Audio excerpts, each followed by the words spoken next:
Twelfth Night by William Shakespeare, introduced by Richard Eyre. Twelfth Night was the crown and the end of the 12 days of increasingly wild festivities that made up Christmas for the Elizabethans. The title of Shakespeare's last comedy, Twelfth Night or What You Will, means something like, you could call it a wild party. But there's probably irony here. Certainly the comedy makes us smile throughout, and the scene in which Malvolio finds his love letter and resolves to wear smarter, sexier garters is one of the funniest in the theatre. But Twelfth Night isn't a riot. It matters to us that the ambitious and arrogant middle-class steward is fooled by the time-wasting aristocrats whom he has insulted, coolly aware of rank, reticent and enigmatic, full of courtly manners and exquisite speech. This is a wholly haunting play that can be seen to be an elegy for comedy itself.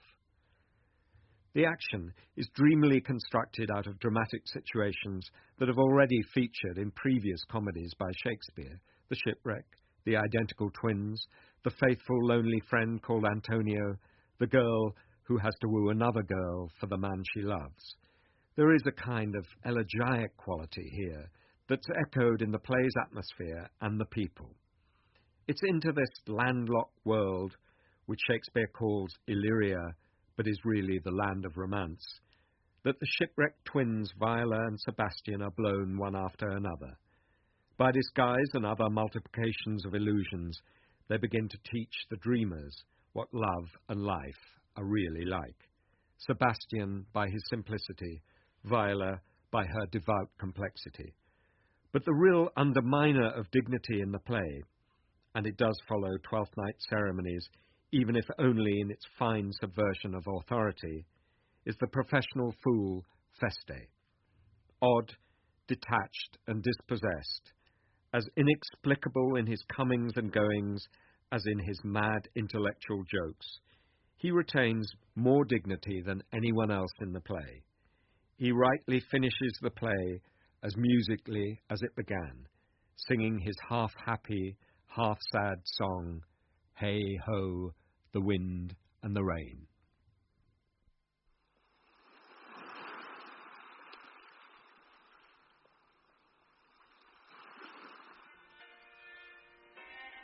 If music be the food of love, play on. Give me excess of it, that surfeiting the appetite may sicken and so die. That strain again. It had a dying fall. Oh, it came over my ear like the sweet sound that breathes upon a bank of violets, stealing and giving odor.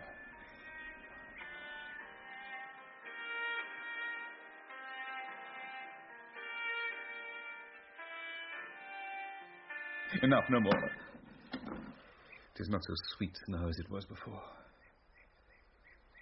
O Spirit of love, how quick and fresh art thou, that, notwithstanding thy capacity, receiveth as the sea. Naught enters there of what validity and pitch soe'er, but falls into abatement and low price, even in a minute. So full of shapes is fancy that it alone is highly fantastical. Will you go hunt, my lord? What, Curio? The hart. Why, so I do, the noblest that I have. Oh, when mine eyes did see Olivia first, methought she purged the air of pestilence. That instant was I turned into a hart, and my desires like fell and cruel hounds ere since pursue me. How now? What news from her? So please, my lord, I might not be admitted, but from a handmaid do return this answer. The element itself till 7 years heat shall not behold her face at ample view, but like a cloister she will veiled walk, and water once a day her chamber round with eye-offending brine. All this to season a brother's dead love, which he would keep fresh and lasting in her sad remembrance. Oh. She that hath a heart of that fine frame to pay this debt of love but to a brother.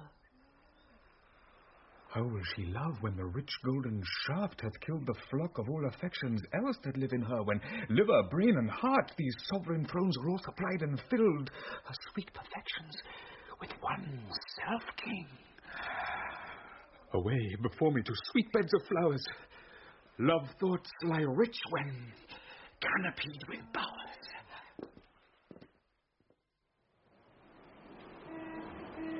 What country, friends, is this? This is Illyria, lady. And what should I do in Illyria? My brother, he is in Elysium. Perchance he is not drowned. What think you, sailors? It is perchance that you yourself were saved. Oh, my poor brother. And so perchance may he be. True, madam, and to comfort you with chance, assure yourself, after our ship did split, when you and those poor numbers saved with you hung on our driving boat, I saw your brother, most provident in peril, bind himself, courage and hope both teaching him the practice, to a strong mast that lived upon the sea, where, like Orion on the dolphin's back, I saw him hold acquaintance with the waves so long as I could see. For saying so, there's gold. Mine own escape unfoldeth to my hope, whereto thy speech serves for authority, the light of him. Knowest thou this country? Aye, madam, well, for I was bred and born not 3 hours' travel from this very place. Who governs here? A noble duke, in nature as in name. What is his name? Orsino. Orsino. I have heard my father name him. He was a bachelor then. And so is now, or was so very late. For but a month ago I went from hence, and then 'twas fresh in murmur, as you know, what great ones do the less will prattle of, that he did seek the love of fair Olivia. What she?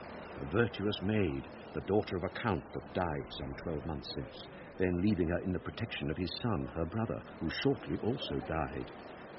For whose dear love, they say, she hath abjured the sight and company of men.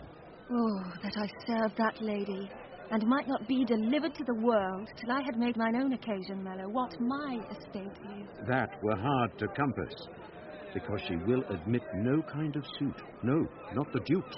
There is fair behaviour in thee, captain, and though that nature with a beauteous wall doth oft close in pollution, yet of thee I will believe thou hast a mind that suits with this thy fair and outward character.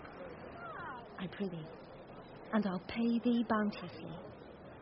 Conceal me what I am, and be my aid for such disguise as haply shall become the form of my intent. I'll serve this duke. Thou shalt present me as an eunuch to him. It may be worth thy pains, for I can sing, and speak to him in many sorts of music that will allow me very worth his service. What else mayhap to time I will commit. Only shape thou thy silence to my wit. Be you his eunuch, and you're mute, I'll be. When my tongue blabs, then let mine eyes not see. I thank thee. Lead me on. What a plague means my niece to take the death of her brother thus? I am sure care's an enemy to life. By my troth, Sir Toby, you must come in earlier a night. Your cousin, my lady, takes great exceptions to your ill hours. Why, let her accept before accepting. Aye, but you must confine yourself within the modest limits of order. Confine? I'll confine myself no finer than I am. These clothes are good enough to drink in, and so be these boots too. And they be not, let them hang themselves in their own straps. That quaffing and drinking will undo you. I heard my lady talk of it yesterday. And of a foolish knight that you brought in one night here to be her wooer. Who, Sir Andrew Egerton? Aye, he. He's as tall a man as any's in Illyria. What's that to the purpose? Why, he has 3,000 ducats a year. Aye, but he'll have but a year in all these ducats. He's a very fool, and a prodigal. Fie that you'll say so.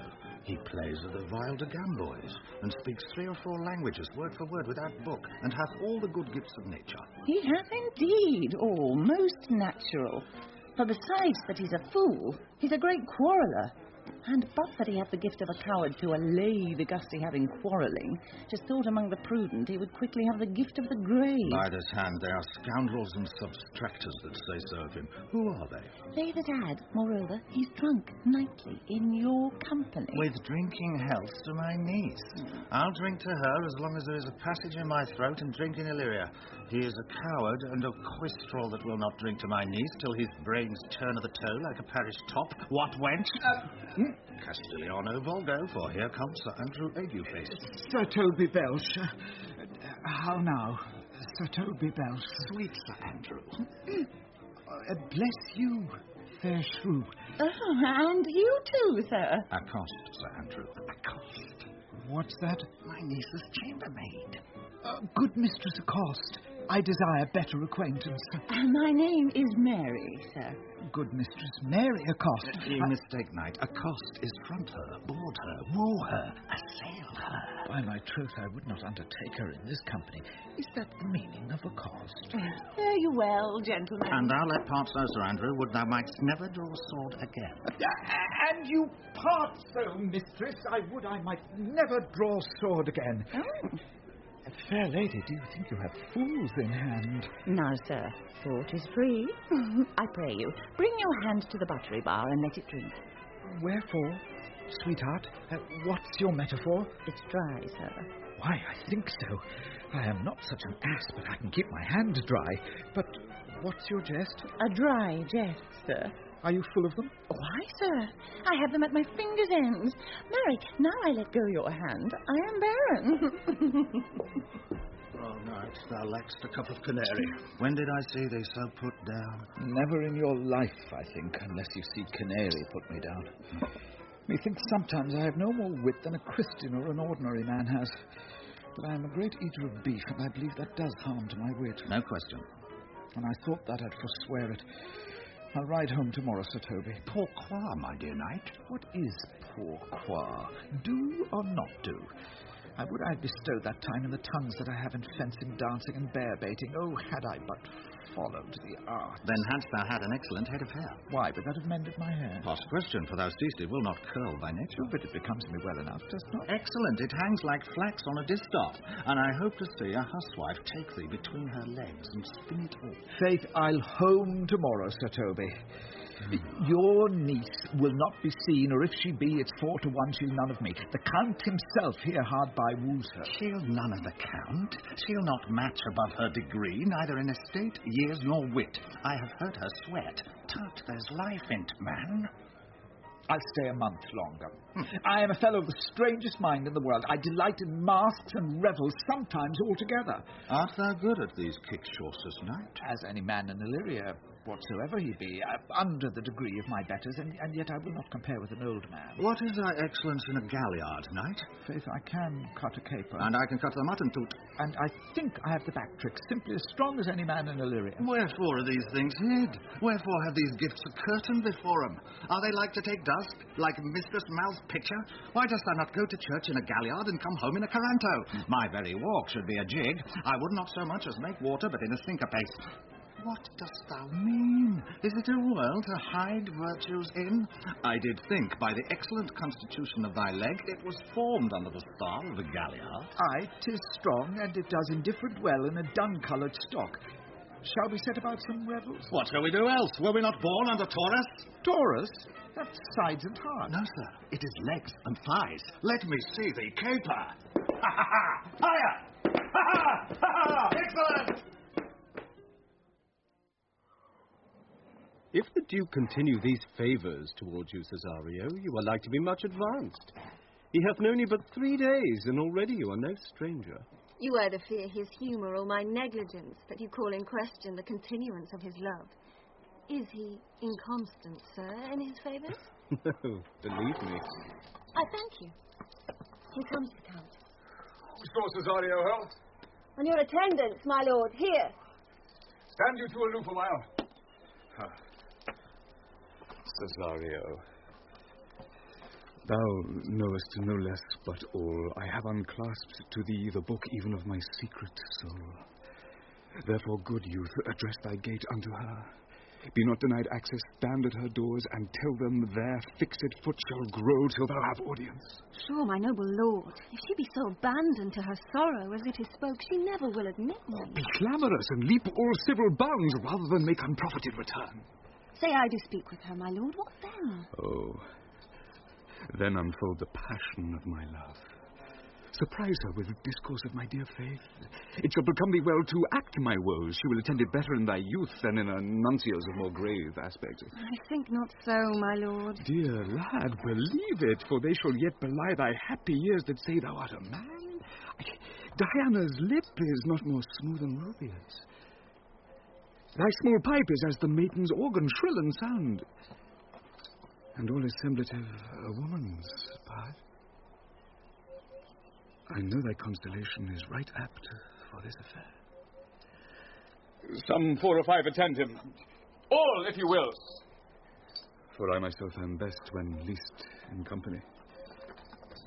Prosper well in this, and thou shalt live as freely as thy lord, to call his fortunes thine. I'll do my best to woo your lady. Yet a baleful strife. Whoe'er I woo, myself would be his wife.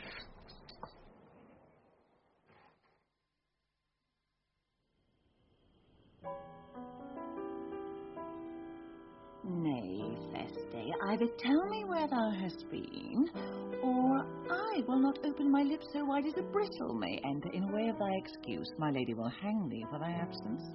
Let her hang me. He that is well hanged in this world needs to fear no colours. Make that good. He shall see none to fear. A good Lenten answer. I can tell thee where that saying was born, if I fear no colours. Where, good Mistress Mary? In the wars.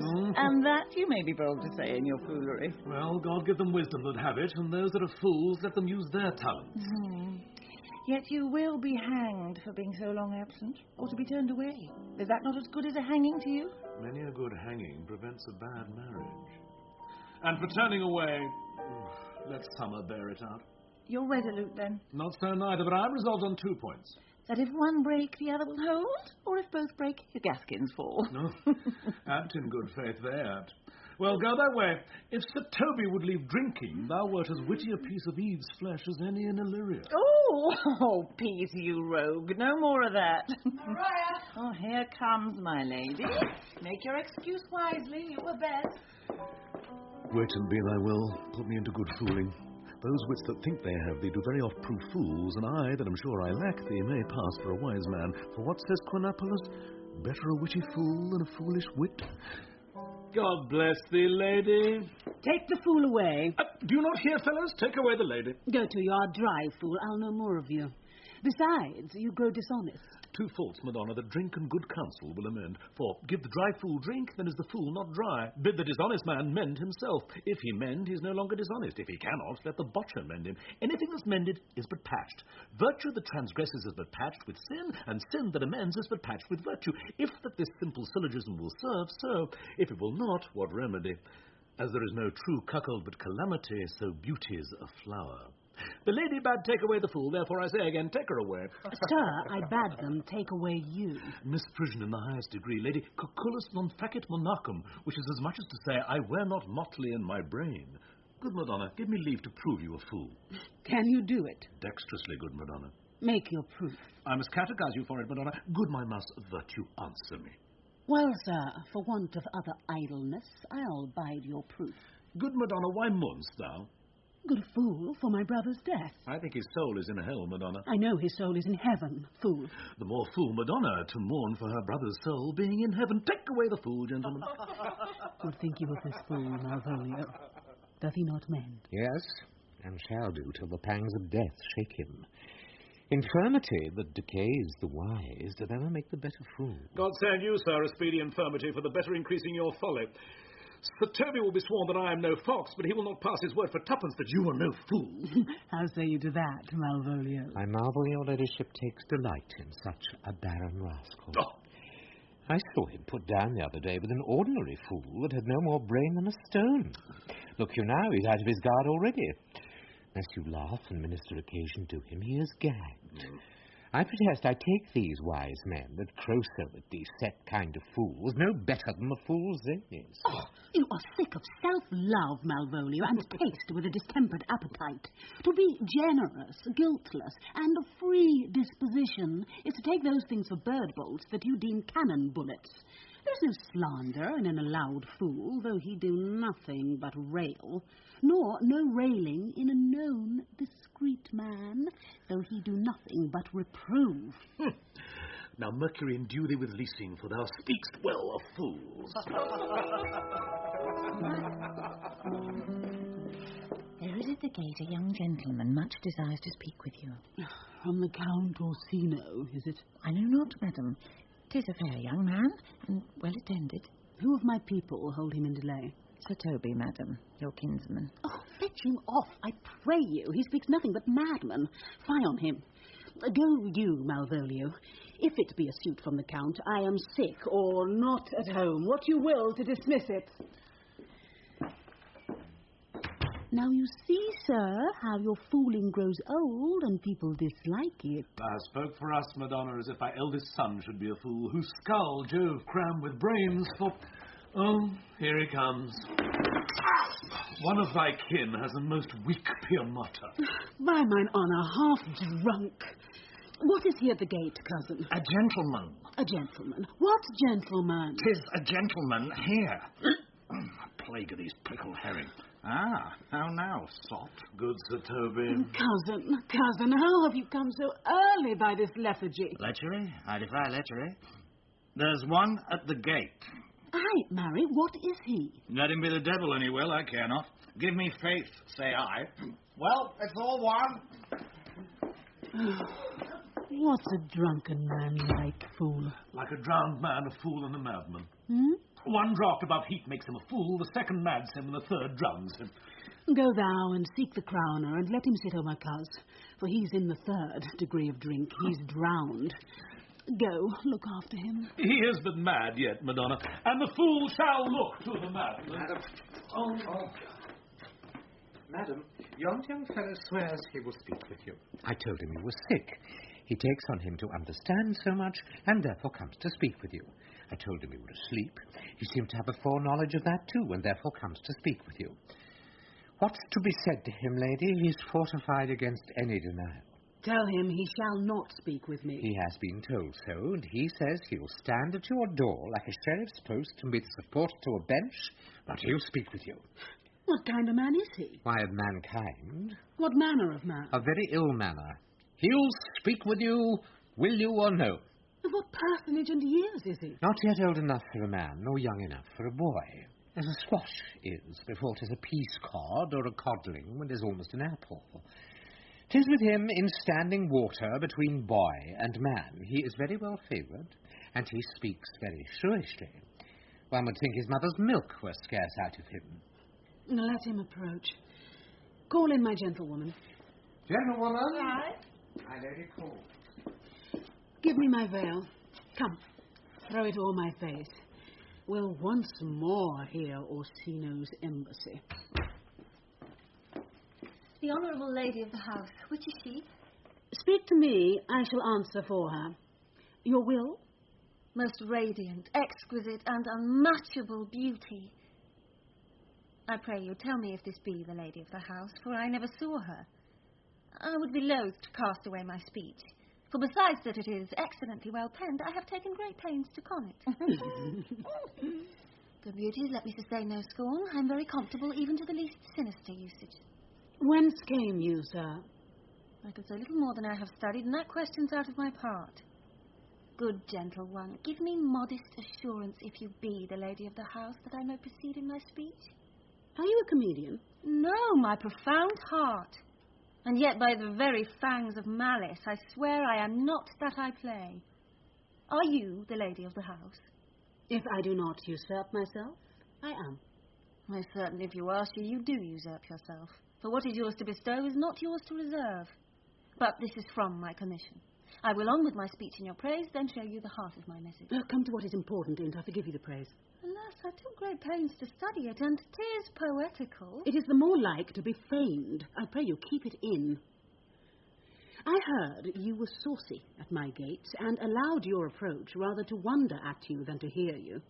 If you be not mad, be gone. If you have reason, be brief. 'Tis not that time of mood with me to make one in so skipping a dialogue. Will you hoist sail, sir? Here lies your way. No, good swabber, and hull here a little longer. Some mollification for your giant, sweet lady.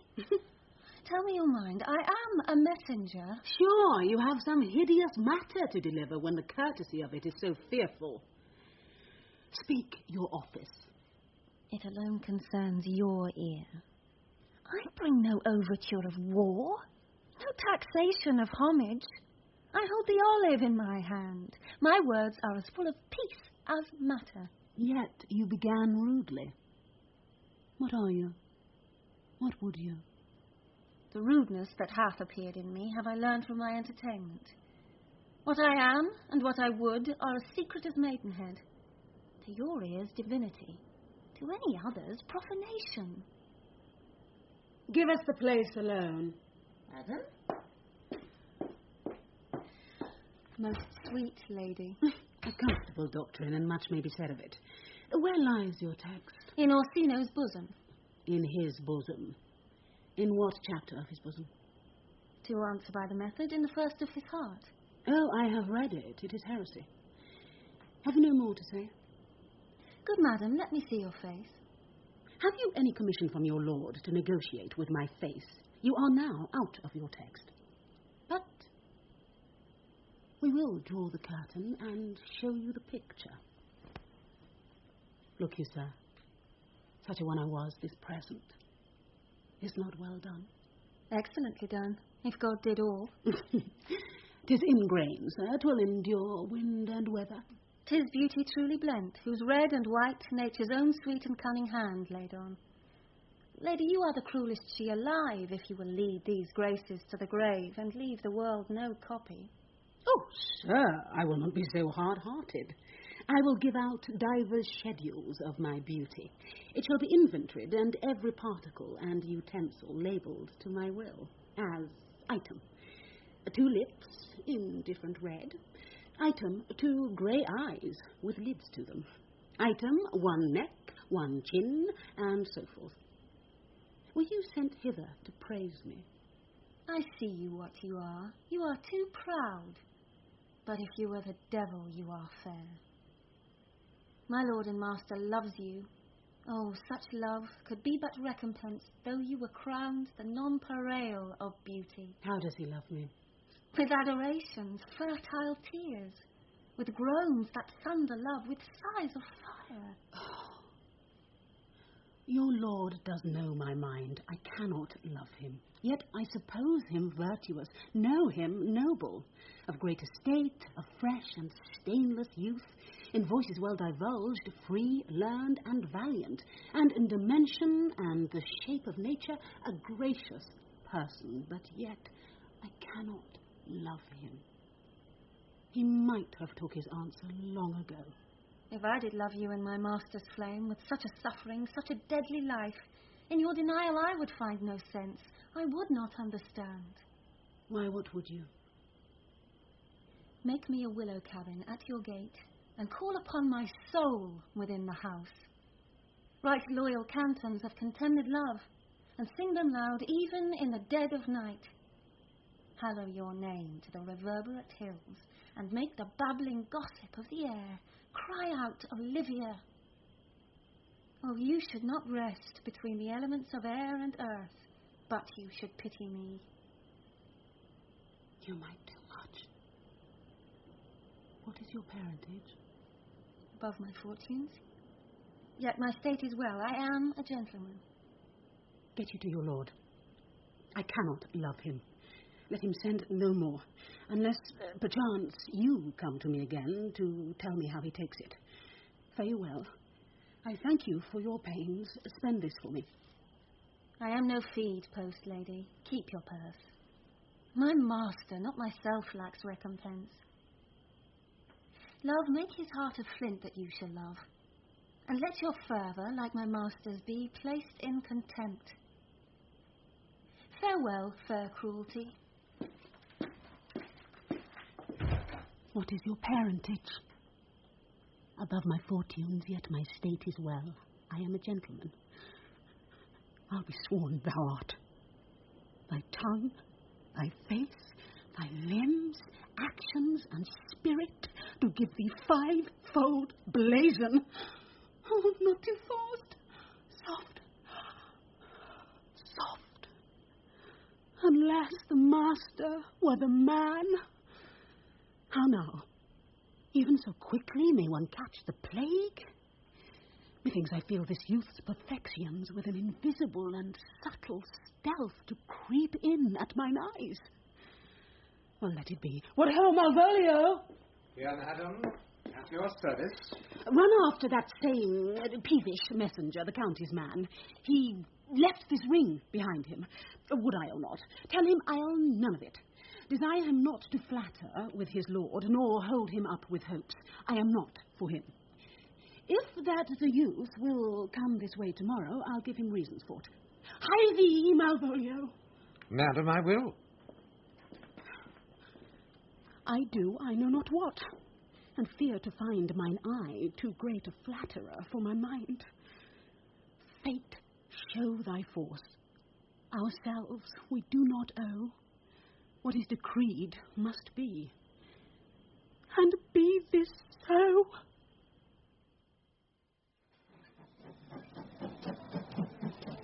Will you stay no longer, nor will you not that I go with you? By your patience, no, Antonio. My stars shine darkly over me. The malignancy of my fate might perhaps distemper yours. Therefore, I shall crave of you your leave, that I may bear my evils alone. It were a bad recompense for your love to lay any of them on you. Let me yet know of you, whither you are bound. No, sooth, sir. My determinate voyage is mere extravagancy. But I perceive in you so excellent a touch of modesty, that you will not extort from me what I am willing to keep in. Therefore it charges me in manners the rather to express myself. You must know of me then, Antonio. My name is Sebastian, which I called Roderigo.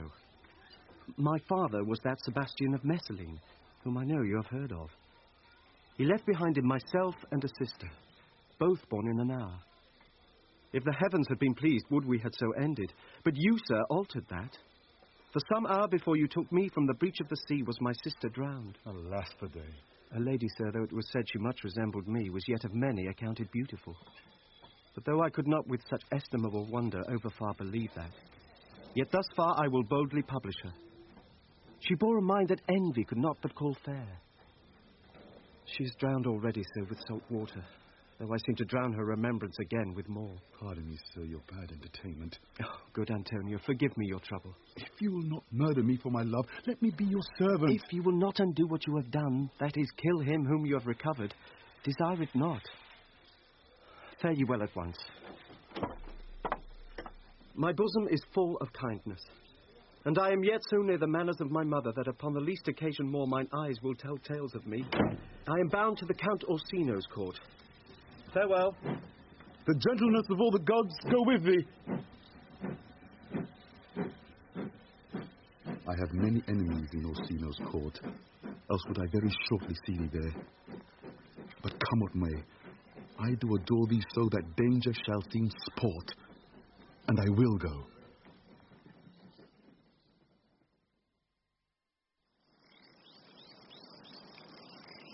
Were you not even now with the Countess Olivia? Even now, sir. On a moderate pace I have since arrived, but hither. She returns this ring to you, sir. You might have saved me my pains to have taken it away yourself.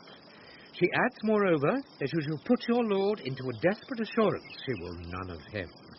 And one thing more, that you be never so hardy to come again in his affairs, unless it be to report your lord's taking of this. Receive it so. She took the ring of me? Oh, none of it. Oh, come, sir. You peevishly threw it to her, and her will is it should be so returned. If it be worth stooping for, there it lies in your eye. If not, be it his that finds it. I left no ring with her. What means this lady? Fortune forbid my outside have not charmed her. She made good view of me, indeed so much that methought her eyes had lost her tongue, for she did speak in starts, distractedly. She loves me, sure. The cunning of her passion invites me in this churlish messenger. Oh, my lord's ring? Why, he sent her none. I am the man. If it be so, as 'tis, poor lady, she were better love a dream. Disguise, I see thou art a wickedness, wherein the pregnant enemy does much. How easy it is for the proper false in women's waxen hearts to set their forms.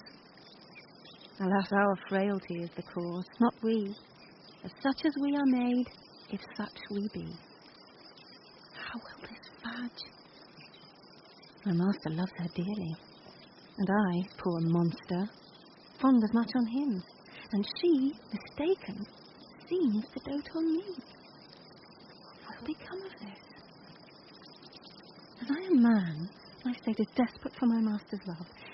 As I am woman, now, alas the day, what thriftless sigh shall poor Olivia breathe? O time, thou must untangle this, not I. It is too hard a knot for me to untie.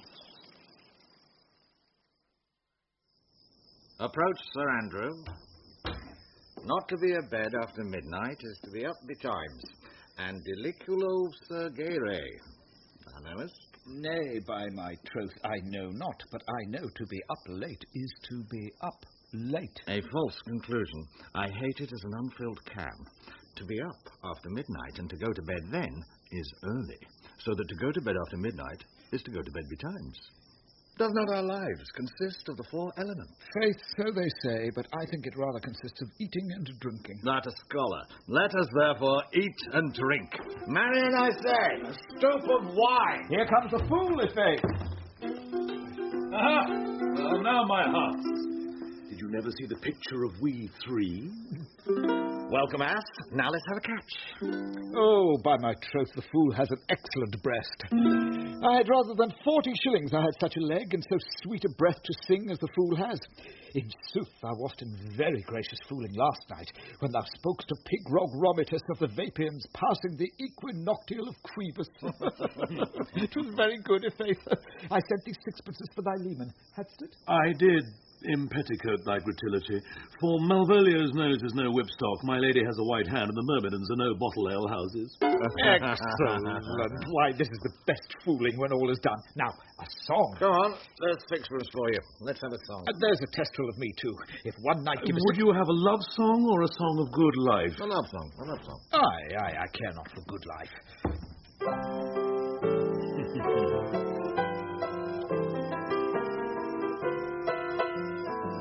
Oh, mistress mine, where are you roaming? Oh, stay and hear your true love's coming, that can sing both high and low. Trip no further, pretty sweeting. Journeys end in lovers' meeting. Every wise man's son doth know. Excellent, good, Good. What is love? 'Tis not hereafter. Present mirth hath present laughter. What's to come is still unsure. In delay there lies no plenty. Then come and kiss me, sweet and 20. Youth's stuff will not endure. In the littlest voice as I am tonight. Contagious breath. Very sweet and contagious, effect. To hear by the nose, it is dulcet in contagion. But shall we make the welkin dance indeed?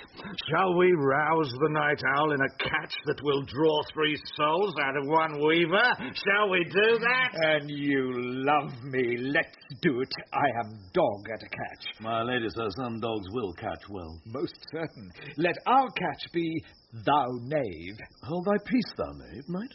I shall be constrained to call thee knave, knight. Oh, 'tis not the first time I have constrained one to call me knave. Begin, fool. It begins. Hold thy peace. I shall never begin if I hold my peace. Good, faith. Come, begin. Hold thy peace, hold thy peace, hold thy peace, hold thy peace, hold thy peace, hold thy peace, hold thy peace, hold thy peace, hold thy peace, hold thy peace, hold thy peace. If my lady have not called up her steward Malvolio and bid him turn you out of doors, never trust me.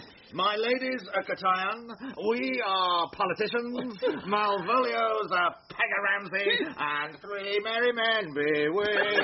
Am I not consanguineous? Am I not of her blood?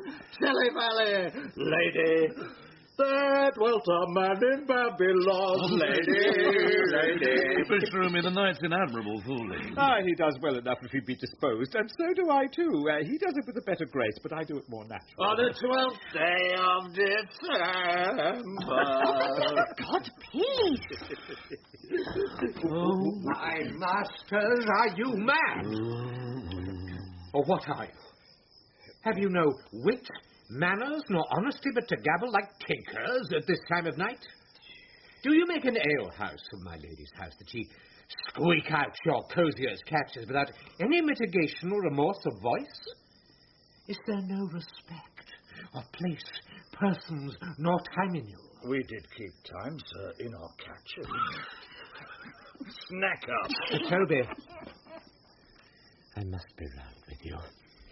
My lady bade me tell you that though she harbours you as her kinsman, she's nothing allied to your disorders. If you can separate yourself and your misdemeanours, you're welcome to the house. If not, and it would please you to take leave of her, she is very willing to bid you farewell. Well, dear heart, thinks I must needs be gone. His eyes do show his days are almost done. It's even so. But I will never die. Sir Toby, there you lie. This is much credit Shall I to bid you. him go? What and if you do? Shall I bid him go and spare not? Oh, no, you dare At not. the tune, sir, you lie. Art any more than a steward? Dost thou think, because thou art virtuous, there shall be no more cakes and eggs? Yes, by the lamb and gingers will be hot in the mouth. Did all right. Go, sir, rub your chain with crumbs. A stoup of wine, Maria. Mistress Mary, if you prized my lady's favour at anything more than contempt, you would not give means for this uncivil rule. She shall know of it. By this hand. Go, shake your ears! 'Twere as good a deed as to drink when a man's a-hungry, to challenge him the field, and then to break promise with him and make a fool of him. Do it, knight. I'll write thee a challenge, or I'll deliver thy indignation to him by word of mouth. Sweet Sir Toby, be patient for tonight. Since the youth of the Count was today with my lady, she is much out of quiet. For Monsieur Malvolio, let me alone with him. If I do not gull him into a nay word and make him a common recreation, do not think I have wit enough to lie straight in my bed. I know I can do it. Possess us. Tell us something of him. Marry, sir, sometimes he is a kind of a Puritan. Oh, if I thought that, I'd beat him like a dog. What, for being a Puritan? Thy exquisite reason, dear knight? I have no exquisite reason for it, but I have reason good enough. Oh, the devil a Puritan that he is, or anything constantly, but a time pleaser. An affectioned ass that cons state without book and utters it by great swathes. The best persuaded of himself, so crammed, as he thinks, with excellencies, that it is his grounds of faith that all that look on him love him. And on that vice in him will my revenge find notable cause to work. What wilt thou do? I will drop in his way some obscure epistles of love, wherein, by the colour of his beard, the shape of his leg, the manner of his gait, the expression of his eye, forehead, and complexion, he shall find himself most feelingly personated. I can write very like my lady, your niece. On a forgotten matter, we can hardly make distinction of our hands. Excellent. I smell a device. I have it in my nose, too. He shall think by the letters that thou wilt drop that they come from my niece, and that she's in love with him. My purpose is indeed a horse of that colour. And your horse now would make him an ass. Ass, I doubt not. Oh, 'twill be admirable. Sport royal, I warrant you. I know my physic will work with him. I will plant you two, and let the fool make a third. Where he shall find the letter, observe his construction of it. For this night, to bed, and dream on the event. Farewell. Good night, Princess Celia. Before me, she's a good wench. She's a beagle true bred, and one that adores me. What of that? I was adored once, too. Let's to bed, knight. Thou hadst need send for more money. If I cannot recover your niece, I am a foul way out. Send for money, knight. If thou hast her not in the end, call me cut. If I do not, never trust me. Take it how you will. Come, I'll go burn some sack. 'Tis too late to go to bed now. Come, knight. Come, knight.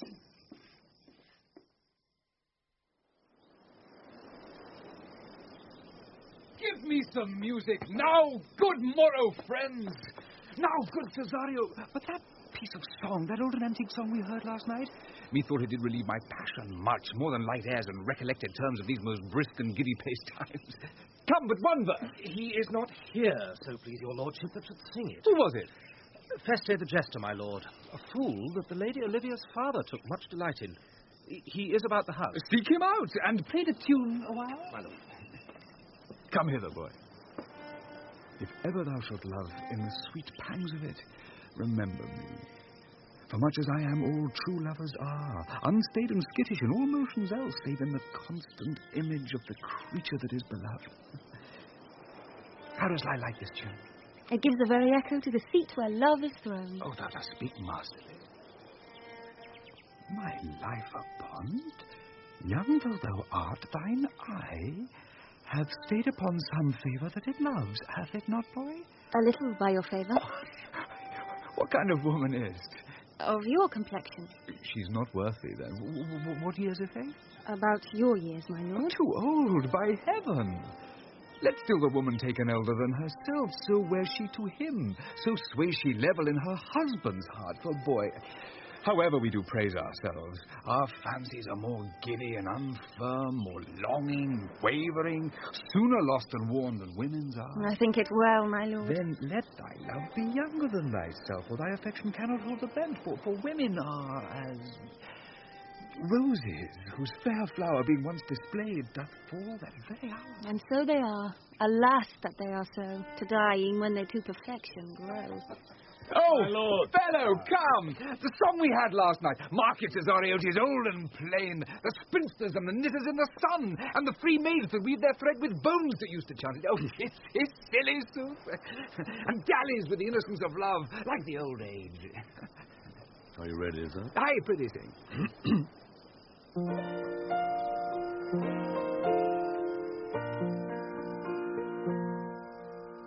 Come away,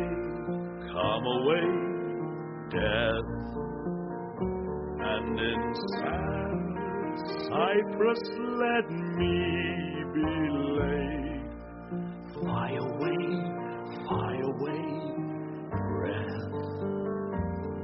I am slain by a fair cruel maid. My shroud of white stuck all with you. Oh, prepare it, my part of death. No one so true did share it,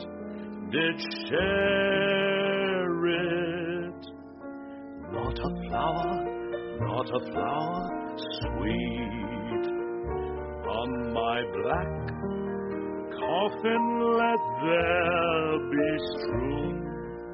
Not a friend greet my poor corpse where my bones shall be thrown.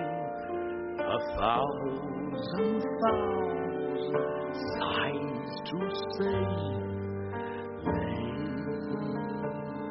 me where sad true love never find my grave to weep there. Come away, death. Come away, death.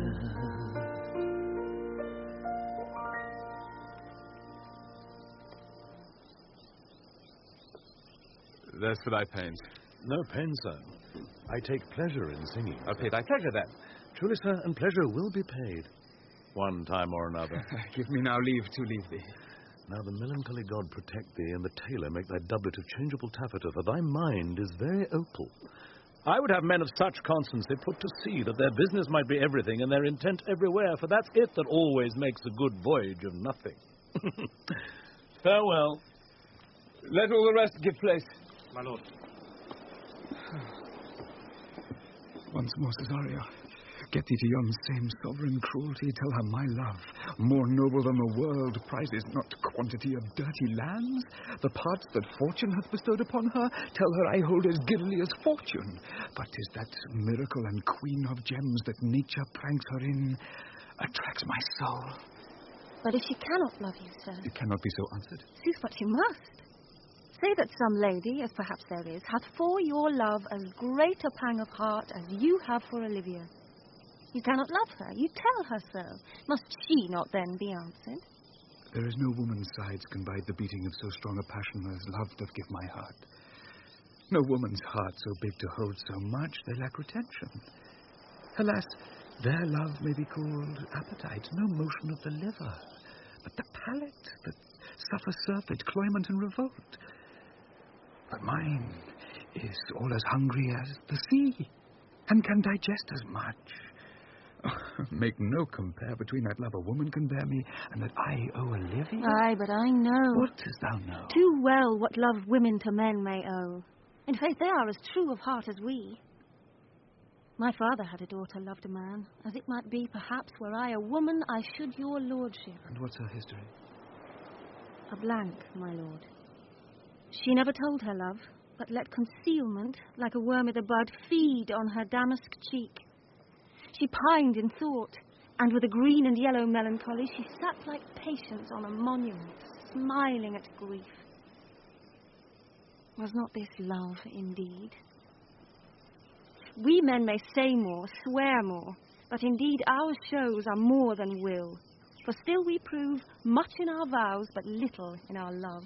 But died thy sister of her love, my boy? I am all the daughters of my father's house, and all the brothers too, and yet I know not. Sir, shall I to this lady? Aye, that's the theme. To her in haste. Give her this jewel, say, my love can give no place. Bide no delay.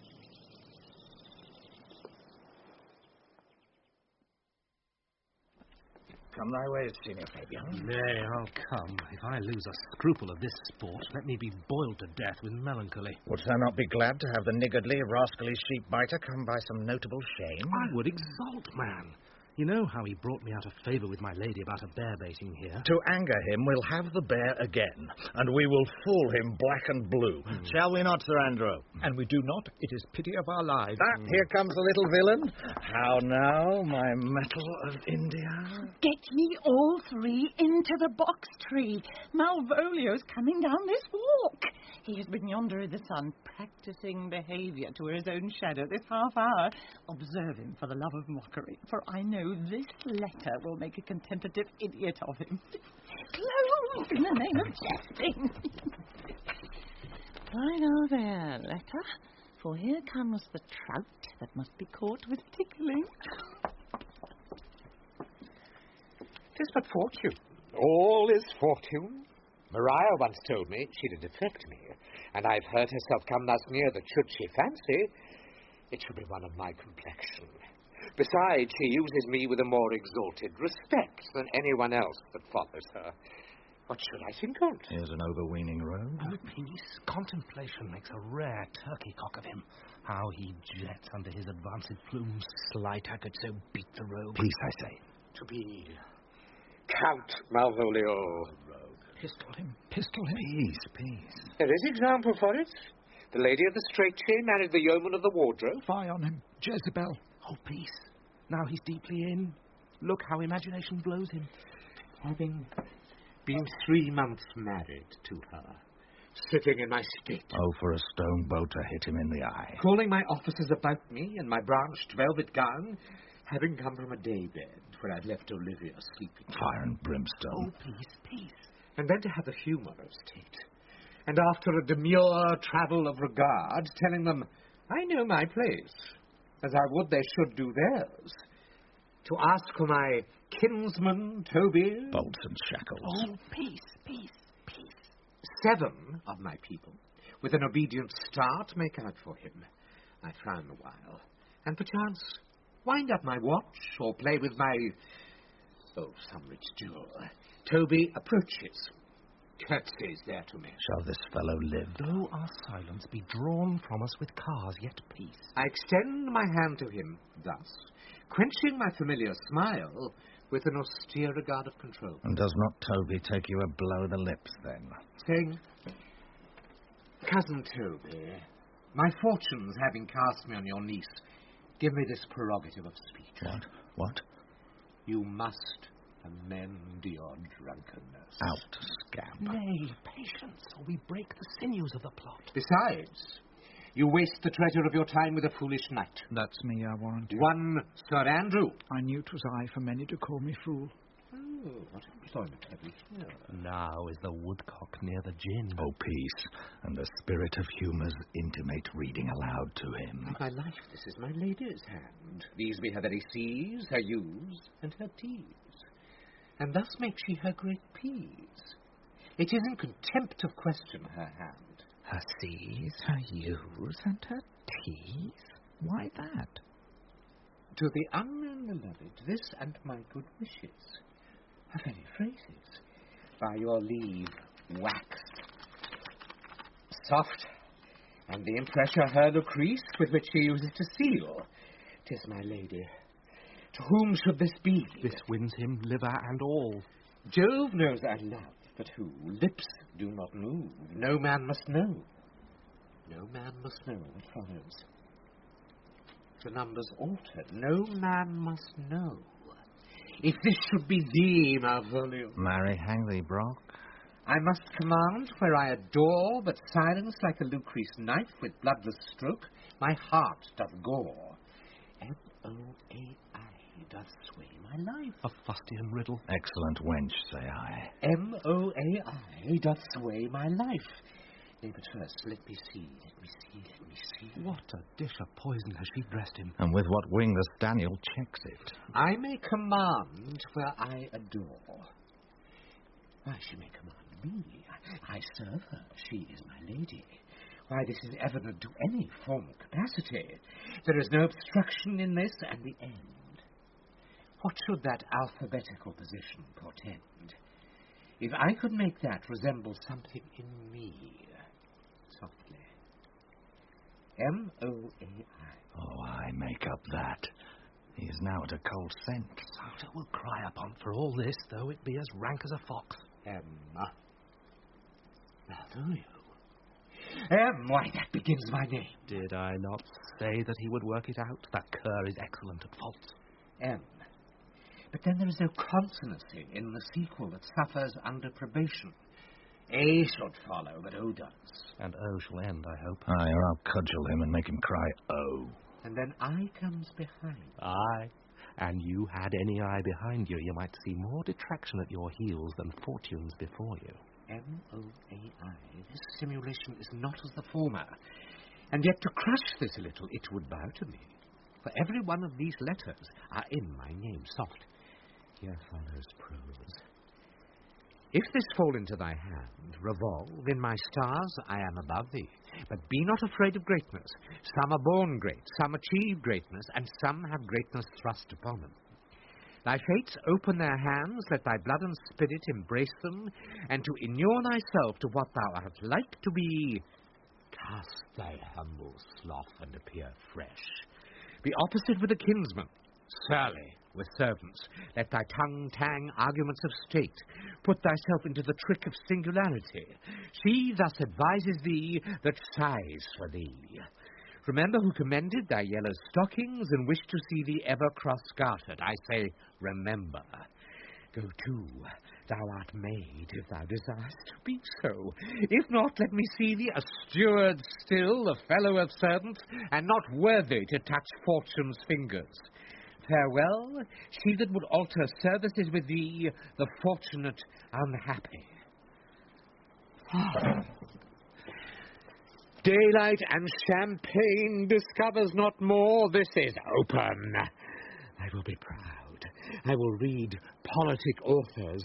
I will baffle Sir Toby. I will wash off gross acquaintance. I will be point devise the very man. I do not now fool myself to let imagination jade me, for every reason excites to this. that my lady loves me. She did commend my yellow stockings of late.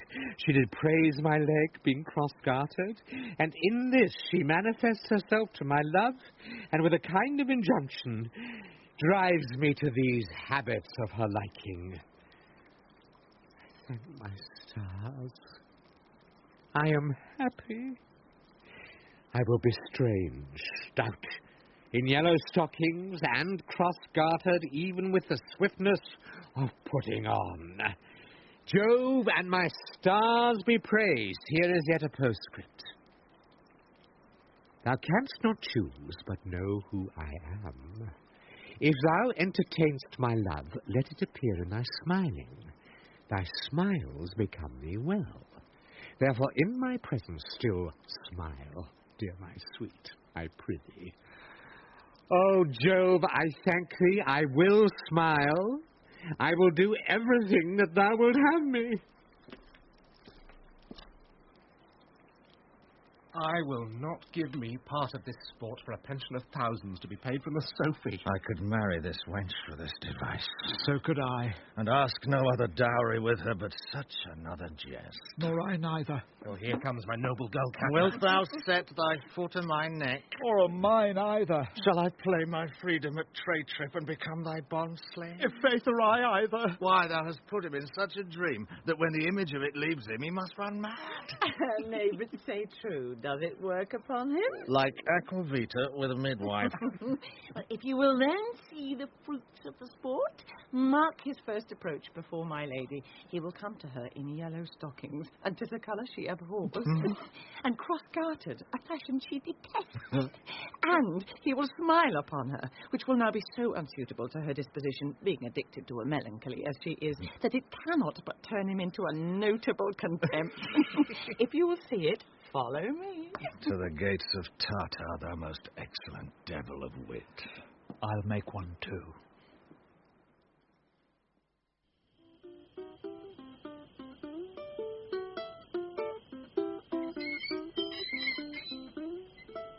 Safety, friend, and thy music. Dost thou live by thy tabor? No, sir. I live by the church. Art thou a churchman?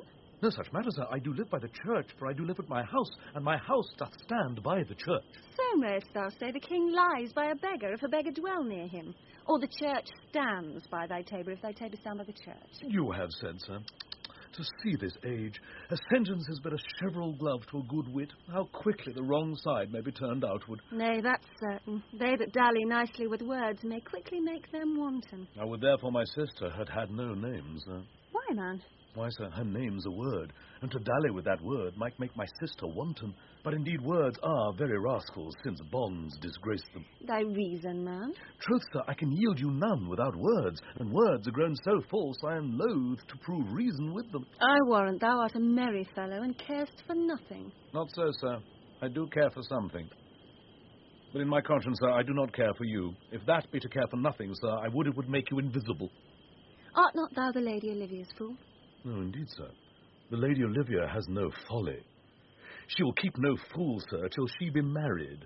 And fools are as like husbands as pilchards are to herrings, the husband's the bigger. I am indeed not her fool, but her corrupter of words. I saw thee late at the Count Orsino's.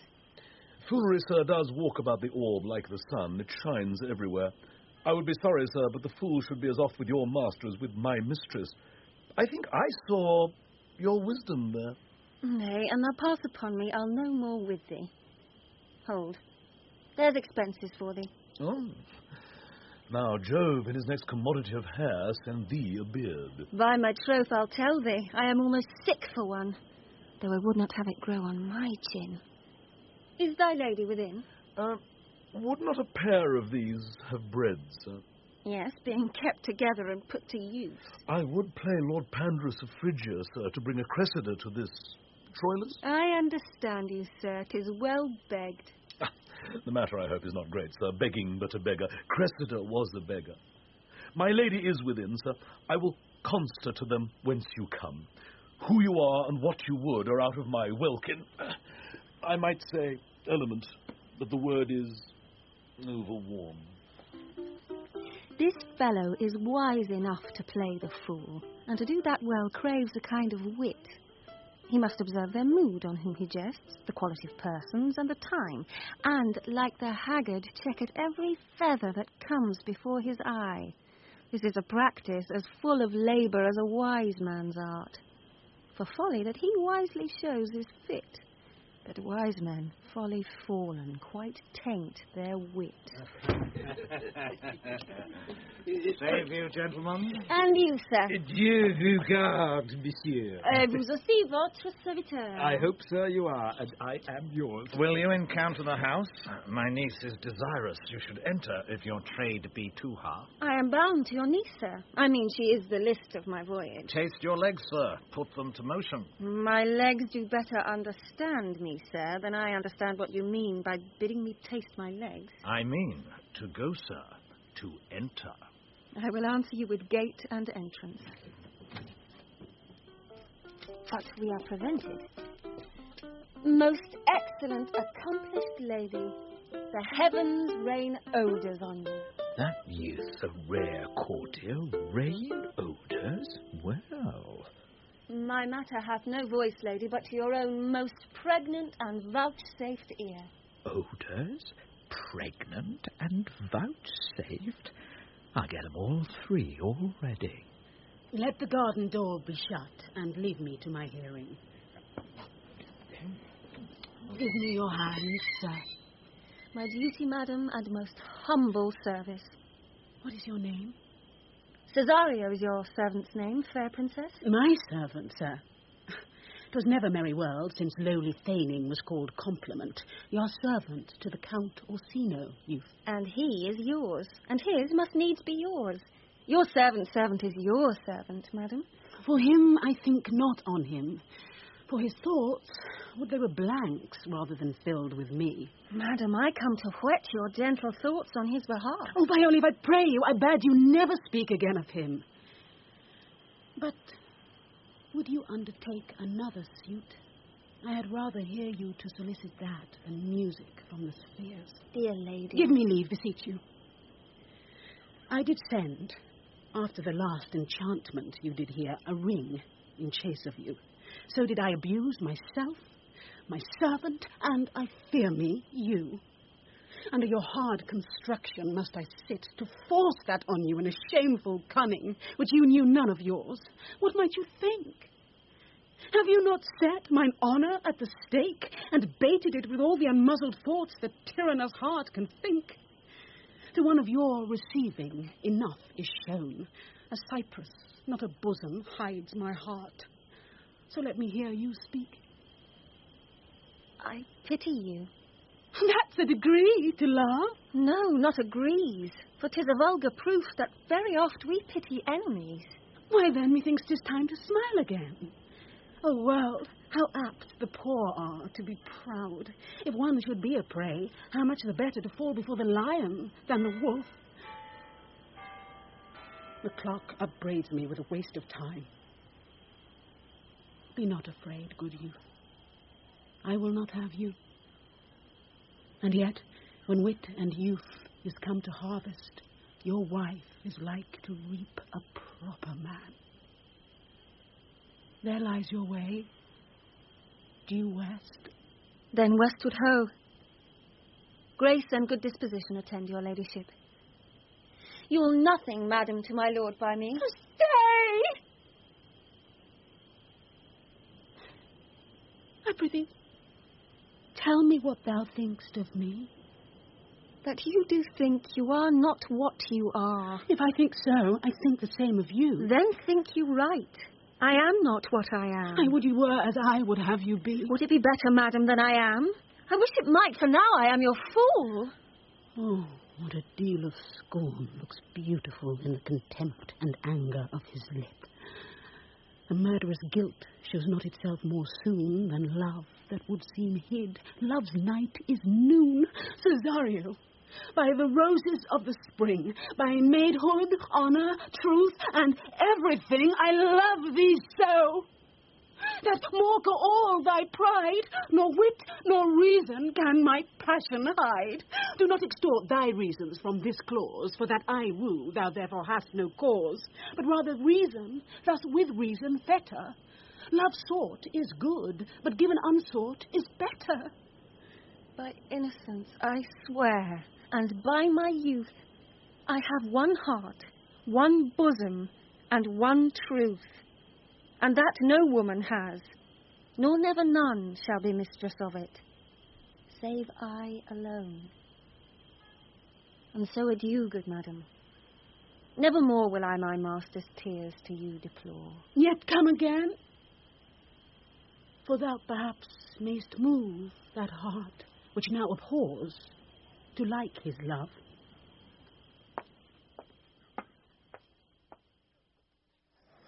No, Faith, I'll not stay a jot longer. Thy reason, dear Venom, give thy reason. You must needs yield your reason, Sir Andrew. Marry, I saw your niece do more favours to the Count's serving man than ever she bestowed upon me. I saw it in the orchard. Did she see thee the while, old boy? Tell me that. As plain as I see you now. This was a great argument of love in her toward you.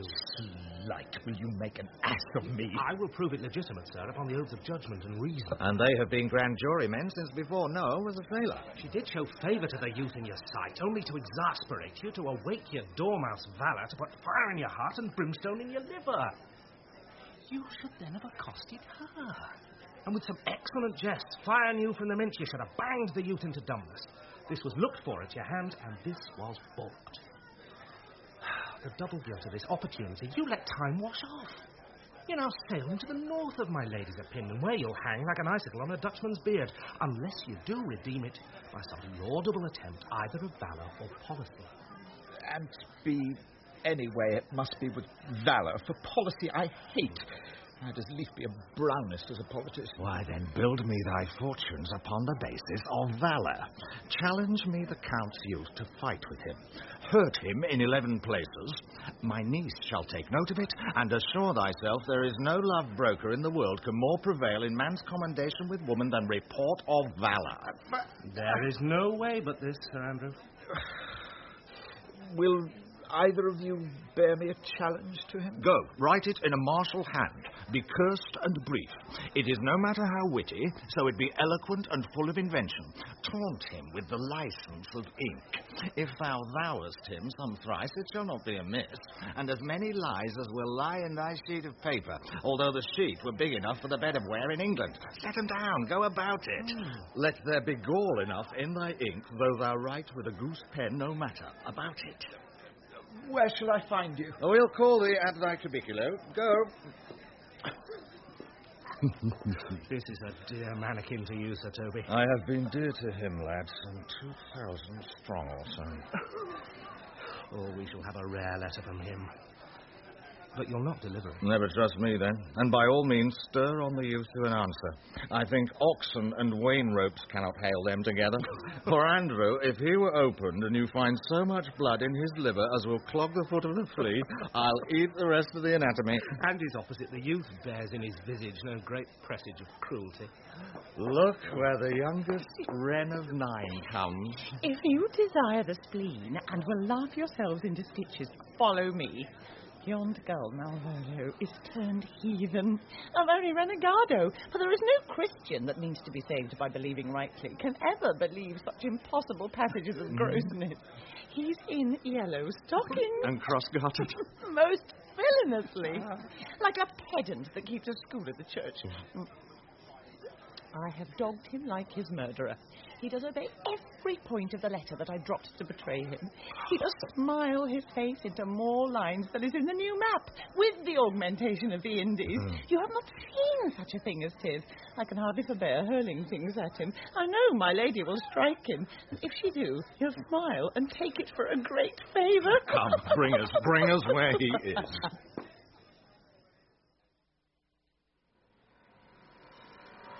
I would not by my will have troubled you, but since you make your pleasure of your pains, I will no further chide you. I could not stay behind you. My desire, more sharp than filed steel, did spur me forth. And not all love to see you, though so much as might have drawn one to a longer voyage. But jealousy, what might befall your travel? Being skilless in these parts, which to a stranger, unguided and unfriended, often prove rough and unhospitable. My wedding love, the rather by these arguments of fear, set forth in your pursuit. My kind Antonio, I can no other answer make but thanks. And thanks. And ever oft good turns are shuffled off with such uncurrent pay. But were my worth, as is my conscience, firm, you should find better dealing. Now, what's to do? Shall we go see the relics of this town? Tomorrow, sir. Best first go see your lodging. I'm not weary, and 'tis long tonight. I pray you, let us satisfy our eyes with the memorials and things of fame that do renown this city. Would you pardon me? I do not without danger walk these streets. Once in a sea fight against the county's galleys I did some service, of such note indeed that, were I ta'en here, it would scarce be answered. Belike you slew great number of his people. The offence is not of such a bloody nature, albeit the quality of the time and quarrel might well have given us a bloody argument. It might have since been answered in repaying what we took from them, which, for traffic's sake, most of our city did. Only myself stood out, for which, if I be lapsed in this place, I shall pay dear. Do not then walk too open. It does not fit me. Hold, sir. Here's my purse. In the south suburbs, at the Elephant, it's best to lodge. I will bespeak our diet whilst you beguile the time, and feed your knowledge with viewing of the town. There shall you have me. Why I your purse? Haply your eye shall light upon some toy you have desired to purchase, and your store, I think, is not for idle market, sir. I'll be your purse bearer, and leave you for an hour. To the Elephant. I do remember. I have sent after him. He says he'll come. How shall I feast him? What bestow of him? For youth is bought more oft than begged or borrowed. I speak too loud. Where's Malvolio? He is sad and civil, and suits well for a servant with my fortunes. Where is Malvolio? He's coming, madam, but in very strange manner. He's sure possessed, madam. Why, what's the matter? Does he rave? No, madam. He does nothing but smile. Your ladyship were best to have some guard about you if he come, for sure the man is tainted in his wits. Go, call him hither. I am as mad as he, if sad and merry madness equal be.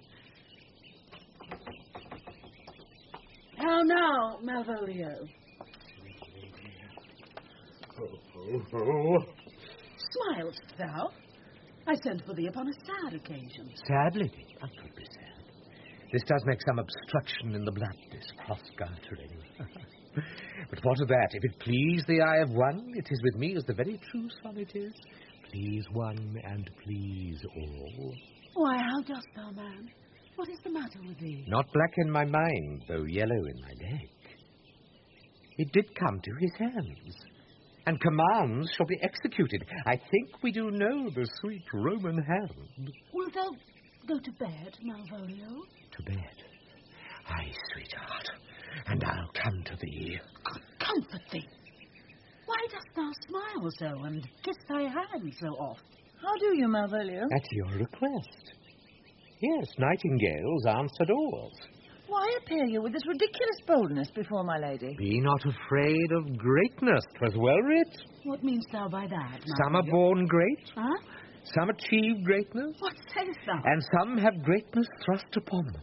Heaven restore thee. Remember who commended thy yellow stockings. Thy yellow stockings. And wished to see thee cross-gartered. Cross-gartered? Go to that maid, if thou desirest to be so. Am I maid? If not, let me see thee a servant still. Why, this is very midsummer madness. Madam, the young gentleman of the Count Orsino's is returned. I could hardly entreat him back. He attends your ladyship's pleasure. I'll come to him. Good Maria, let this fellow be looked to. Where's my cousin Toby? Let some of my people have a special care of him. I would not have him miscarry for the half of my dowry. Madam? Oh, do you come near me now? No worse man than Sir Toby to look to me. This concurs directly with the letter. She sends him on purpose, that I may appear stubborn to him, for she incites me to that in the letter. Cast thy humble slough says she. Be opposite with a kinsman, surly with servants, let thy tongue tang with arguments of state, put thyself into the trick of singularity. And consequently sets down the manner how? As a sad face, a reverent carriage, a slow tongue, in the habit of some sir of note, and so forth. Oh, I have limed her. But it is Jove's doing, and Jove makes me thankful. And when she went away now, let this fellow be looked to. Fellow. Not Malvolio, nor after my degree, but fellow. Oh, why, everything adheres together, but no dram of a scruple, no scruple of a scruple, no obstacle, no incredulous or unsafe circumstance. What can be said? Nothing that can be can come between me and the full prospect of my hopes. Well, Jove, not I, is the doer of this, and he is to be thanked. Which way is he in the name of sanctity? If all the devils of hell be drawn in little, and Legion himself possessed him, yet I'll speak to him. Here he is, here he is. How is't with you, sir? How is't with you, man? Go off, I discard you. Let me enjoy my private. Go off. Lo, how hollow the fiend speaks within him. Did not I tell you? Sir Toby, my lady prays you to have a care of him. Aha, does she so? Go to. Peace. We must deal gently with him. Let me alone. How do you, Malvolio? How is't with you? What man? Defy the devil? Consider, he's an enemy to mankind. Do you know what you say? Lie you, and you speak ill of the devil? How he takes it at heart? Oh, pray God he be not bewitched. Carry his water to the wise woman. Marry, and it shall be done tomorrow morning, if I live. My lady would not lose him for more than I have said. How now, mistress? Oh, Lord! Prithee, hold thy peace. This is not the way. Do you not see you move him? Let me alone with him. No way but gentleness. Gently. The fiend is rough and will not be roughly used. Why? How now, my ballcock? How dost thou chuck? Sir? Aye, Biddy, come with me. What, man, 'tis not for gravity to play at cherry pit with Satan. Hang him, foul collier. Get him to say his prayers, good Sir Toby. Get him to pray. My prayers, minx. No, I mind you, wait, he will not hear of godliness. Go hang yourselves all, you are idle, shallow things. I am not of your element. You shall know more hereafter. Is it possible? If this were played upon a stage now, I could condemn it as an improbable fiction. His very genius hath taken the infection of the device, man. Nay, pursue him now, lest the device take air and take. Why, we shall make him mad indeed. The house will be the quieter. Come, we'll have him in a dark room and bound. My niece is already in the belief that he's mad. We may carry it thus for our pleasure and his penance till our very pastime, tired out of breath, prompt us to have mercy on him. At which time we will bring the device to the bar and crowd. More matter for a May morning. Here's the challenge. Read it. I warrant there's vinegar and pepper in it. It's so saucy, Sir Andrew. Aye, is't. I warrant him do but read. Give me. Youth, whatsoever thou art but a scurvy fellow. Good and valiant. Wonder not, nor admire not in thy mind why I do call thee so, for I will show thee no reason for. A good note that keeps you from the blow of the law. Thou comest to the lady Olivia, and in my sight she uses thee kindly, but thou liest in thy throat. That is not the matter I challenge thee for. Very brief to exceeding good sense. Less. I will waylay thee going home, where if it be thy chance to kill me, good. Thou kill'st me like a rogue and a villain. Still you keep to the windy side of the law. Good. Fare thee well, and God have mercy upon one of our souls. He may have mercy upon mine, but my hope is better. So look to thyself, thy friend, as thou usest him, and thy sworn enemy, Andrew Aguecheek. If this letter move him not, his legs cannot. I'll give it him. You may have very fit occasion of it. He's now in some commerce with my lady, and will by and by depart. Go, Sir Andrew. Scout me for him at the corner of the orchard like a bum bailey. So soon as ever thou seest him, draw, and as thou drawest, swear horrible. For it comes to pass off that a terrible oath with a swaggering accent sharply twanged off gives manhood more approbation than ever proof itself would have earned him. Away! Nay, let me alone for swearing. The what? Young custom, through call! Now will not I deliver his letter? For the behaviour of the young gentleman gives him out to be of good capacity and breeding.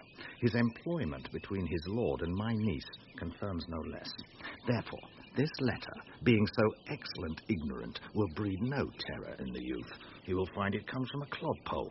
But, sir, I will deliver his challenge by word of mouth.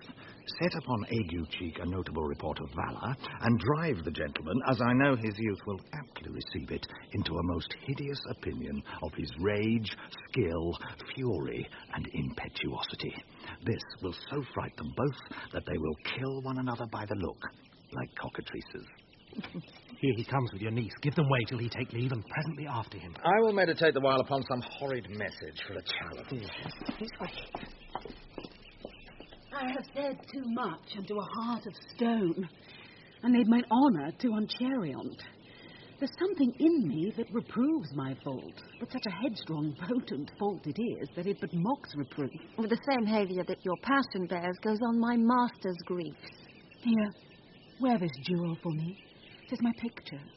Refuse it not, it hath no tongue to vex you. And I beseech you, come again tomorrow. What shall you ask of me that I'll deny, that honour saved may upon asking give? Nothing but this, your true love for my master. How with mine honour may I give him that which I have given to you? I will acquit you. Well, come again tomorrow. Fare thee well. A fiend like thee might bear my soul to hell.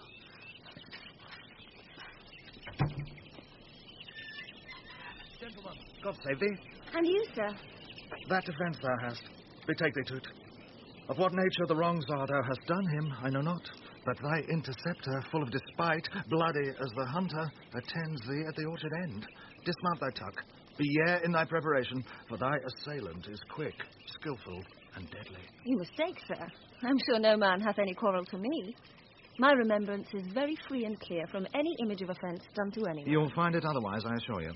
Therefore, if you hold your life at any price, betake you to your guard, for your opposition hath in him what youth, strength, skill, and wrath can furnish man withal. I pray you, sir, what is he? He is knight, dubbed with unhatched rapier and on carpet consideration, but he is a devil in private brawl. Souls and bodies hath he divorced free, and his incensement at this moment is so implacable that satisfaction can be none but by pangs of death or sepulchre. Hobnob is his word, give it or take. I will return again into the house and desire some conduct of the lady. I am no fighter. I have heard of some kind of men that put quarrels purposely on others to taste their valour. Belike this is a man of that quirk. Sir, no. His indignation derives itself out of a very competent injury. Therefore, get you on and give him his desire. Back you shall not to the house, unless you undertake that with me, which with as much safety you might answer him. Therefore, on, or strip your sword stark naked, for meddle you must, that's certain, or forswear to wear iron about you. This is as uncivil as strange. I beseech you, do me this courteous office, as to know of the knight what my offence to him is. It is something of my negligence, nothing of my purpose. I will do so. Senior Fabian, stay you by this gentleman till my return. Pray you, sir, do you know of this matter? Well, I know the knight is incensed against you, even to a mortal arbitrament, but nothing of the circumstance more. I beseech you, what manner of man is he? Nothing of that wonderful promise to read him by his form, as you are like to find him in the proof of his valour. He is indeed, sir, the most skilful, bloody, and fatal opposite that you could possibly have found in any parts of Illyria. Will you walk towards him? I will make your peace with him if I can. I shall be much bound to you for it. I am one that had rather go with Sir Priest than Sir Knight. I care not who knows so much of my mettle. Why, man, he's a very devil. I have not seen such a farrago. I had a pass with him, rapier, scabbard, and all, and he gives me the stuck-in with such a mortal motion that it is inevitable. And on the answer, he pays you as surely as your feet hits the ground they step on. They say he has been fencer to the Sophie. Pox on to... I'll not meddle with him. Ah, but he will not now be pacified. Fabian can scarce hold him yonder. Plague on't. And I thought he had been valiant and so cunning in fence, I'd have seen him damned ere I'd have challenged him. Let him let the matter slip, and I'll give him my horse, Grey Capulet. I'll make the motion. Stand here. Make a good show on't. This shall end without the perdition of souls. Marry, I'll ride your horse as well as I ride you. Signor Fabian, I have his horse to take up the quarrel. I have persuaded him, the youth, a devil. He is as horribly conceited of him and pants and looks pale as if a bear were at his heels. There's no remedy, sir. He will fight with you for oath's sake. Marry, he hath better bethought him of his quarrel, and he finds that now scarce to be worth talking of. Therefore, draw for the supportance of his vow. He protests he will not hurt you. Pray God defend me. A little thing would make me tell them how much I lack of a man. Give ground if you see him furious. Come, Sir Andrew, there's no remedy. The gentleman will, for his honour's sake, have one bout with you. He cannot, by the duello, avoid it. But he has promised me, as he is a gentleman and a soldier, he will not hurt you. Come on, sit. Pray God he keep his oath. I do assure you 'tis against my will. Put up your swords. If this young gentleman have done offence, I take the fault on me. If you offend him, I for him defy you. You, sir? Why, what are you? One, sir, that for his love does yet do more than you have heard him brag to you, he will. Nay, if you be an undertaker, I am for you. Oh, God, Sir Toby, hold, here come the officers. I'll be with you anon. Pray, sir, put your sword up, if you please. Marry will I, sir. And for that, I promised you I'll be as good as my word. He will bear you easily, and reigns well. This is the man. Do thy office. Antonio, I arrest thee at the suit of Count Orsino. You do mistake me, sir. No, sir, no jot. I know your favour well, though no, you have no sea cap on your head. Take him away. He knows I know him well. I must obey. This comes with seeking you, but there's no remedy. I shall answer it. What will you do? Now my necessity makes me to ask you for my purse. It grieves me much more for what I cannot do for you than what befalls myself. You stand amazed, but be of comfort. Come, sir, away! I must entreat you some of that money. What money, sir? For the fair kindness you have showed me here, and part being prompted by your present trouble, out of my lean and low ability, I'll lend you something. My having is not much. I'll make division of my present with you. Hold, there's half my coffer. You deny me now. It's possible that my deserts to you can lack persuasion. Do not tempt my misery, lest that it make me so unsound a man as to upbraid you with those kindnesses that I have done to you. I know of none. Nor know I you by voice or any feature. I hate ingratitude more in a man than lying, vainness, babbling drunkenness, or any taint of vice whose strong corruption inhabits our frail blood. Oh, heavens themselves! Come, sir, I pray you, go! Speak a little! This youth that you see here, I snatched one half out of the jaws of death, relieved him with such sanctity of love, and to his image, which methought did promise most venerable worth, did I devotion. What's that to us? The time goes by. Away! But oh, how vile and idle proves this God! Thou hast, Sebastian, done good feature shame. In nature, there's no blemish but the mind. None can be called deformed but the unkind. Virtue is beauty, but the beauteous evil are empty trunks or flourished by the devil. A man grows mad. Away with him. Come, sir. Lead me on. He thinks his words do from such passion fly that he believes himself. Do not I? Prove true, imagination, oh, prove true, that I, dear brother, be now ta'en for you. Come hither, knight. Come hither, Fabian. We'll whisper all a couplet or two of most sage thought. He named Sebastian. I my brother know, yet living in my glass. Even such and so in favour was my brother, and he went, still in this fashion, colour, ornament. For him I imitate. Oh, if it prove. Tempests are kind, and salt waves fresh in love. Very dishonest, paltry boy. More a coward than a hare. His dishonesty appears in leaving his friend here in necessity and denying him, and for his cowardship... Ask Fabian. No, a coward, a most devout coward, religious in it. Slid. I'll after him again and beat him. Do. Cuff him soundly, but never draw thy sword. And I do not. Oh, come, let's see the event. I dare lay any money 'twill be nothing yet.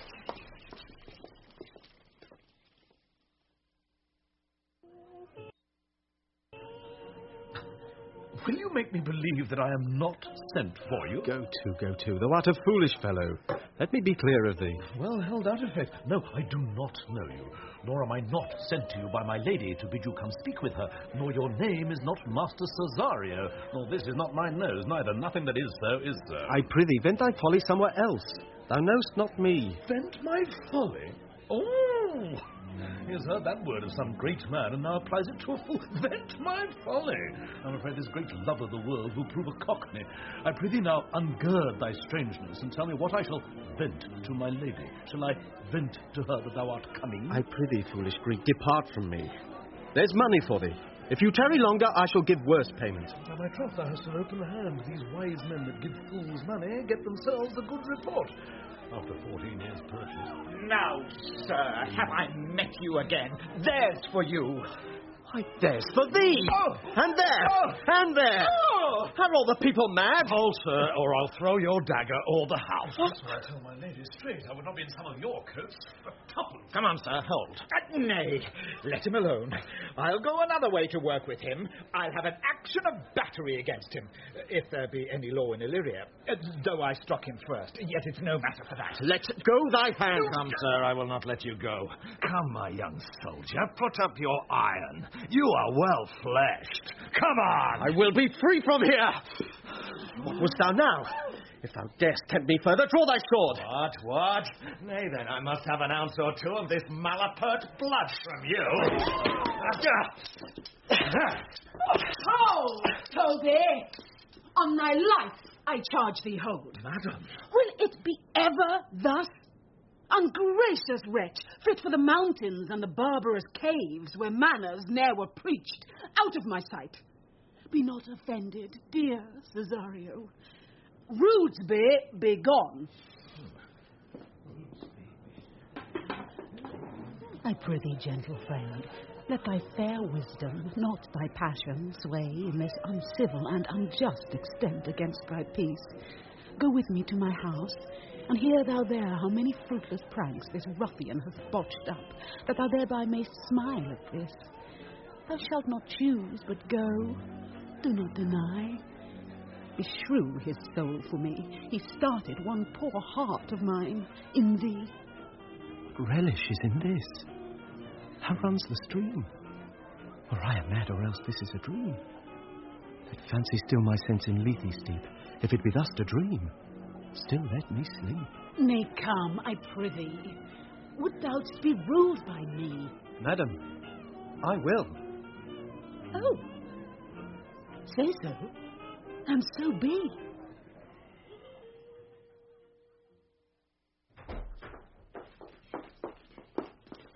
Nay, I prithee, Festi, put on this gown and this beard. Make Malvolio believe thou art Sir Topaz, the curate. Do it quickly. I'll call Sir Toby the while. Well, I'll put it on, and I will dissemble myself in it.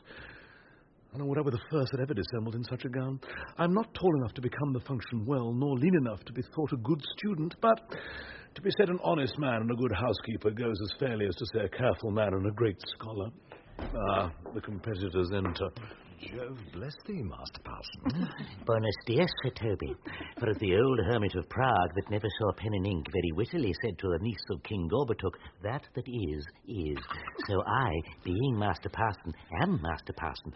For what is that but that, and is but is. To him, Sir Topaz. What ho, I say? Peace in this prison. The knave counterfeits well. A good knave. Who calls there? Sir Topaz, the curate, who comes to visit Malvolio, the lunatic. Sir Topaz. Sir Topaz, good Sir Topaz.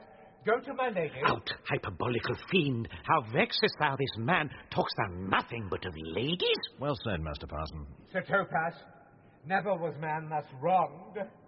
Oh, good Sir Topaz, do not think I am mad. They have laid me here in hideous darkness. Fie, thou dishonest Satan!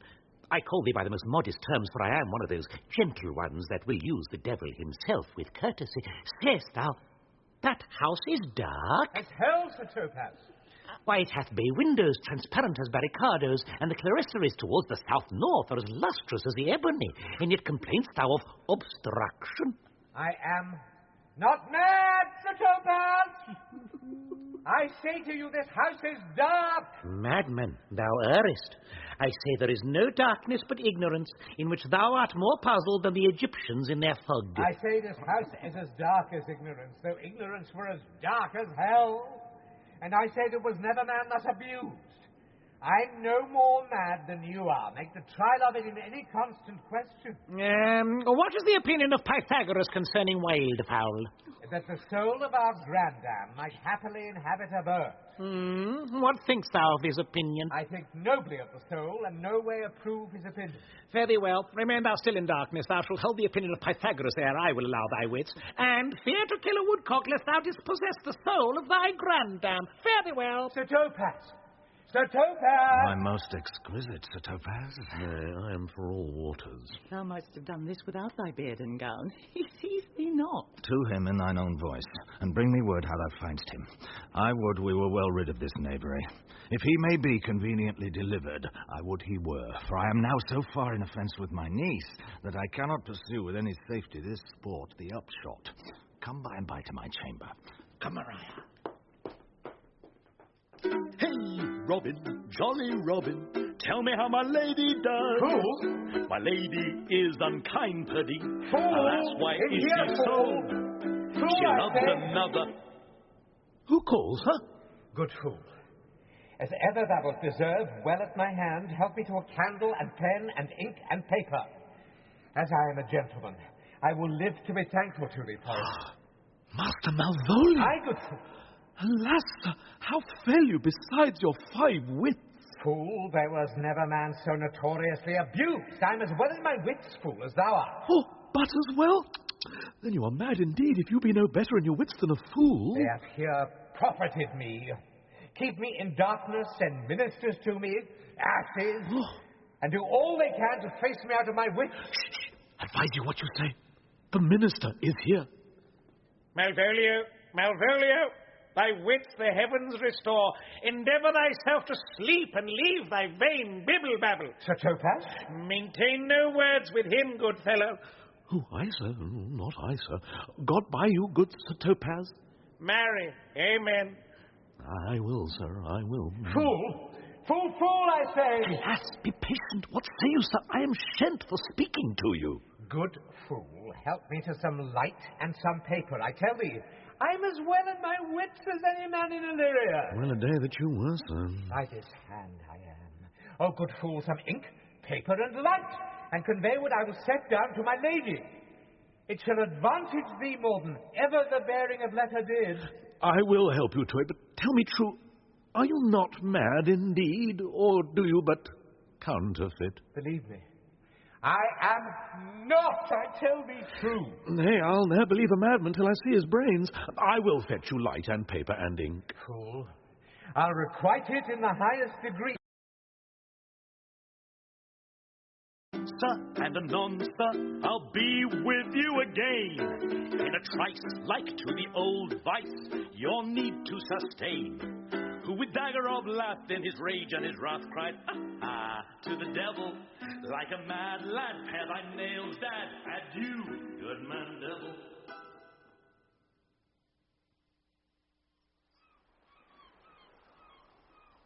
This is the air. That is the glorious sun. This pearl she gave me, I do feel it and see it. And though 'tis wonder that enwraps me thus, yet 'tis not madness. Where's Antonio, then? I could not find him at the Elephant, yet there he was. And there I found this credit that he did range the town to seek me out. His counsel now might do me golden service. For though my soul disputes well with my sense that this may be some error, but no madness, yet doth this accident and flood of fortune so far exceed all instance, all discourse, that I am ready to distrust mine eyes and wrangle with my reason that persuades me to any other trust but that I am mad. Or else the lady's mad. Yet if 'twas so, she could not sway her house, command her followers, take and give back affairs in their dispatch with such a smooth, discreet, and stable bearing as I perceive she does. There's something in't that is deceivable. But here the lady comes. Blame not this haste of mine. If you mean well, now go with me and with this holy man into the chantry by. There before him and underneath that consecrated roof plight me the full assurance of your faith, that my most jealous and too doubtful soul may live at peace. He shall conceal it, whiles you are willing it shall come to note, what time we will our celebration keep according to my birth. What do you say? I'll follow this good man and go with you, and having sworn truth, ever will be true. Then lead the way, good father, and heaven so shine that they may fairly note this act of mine.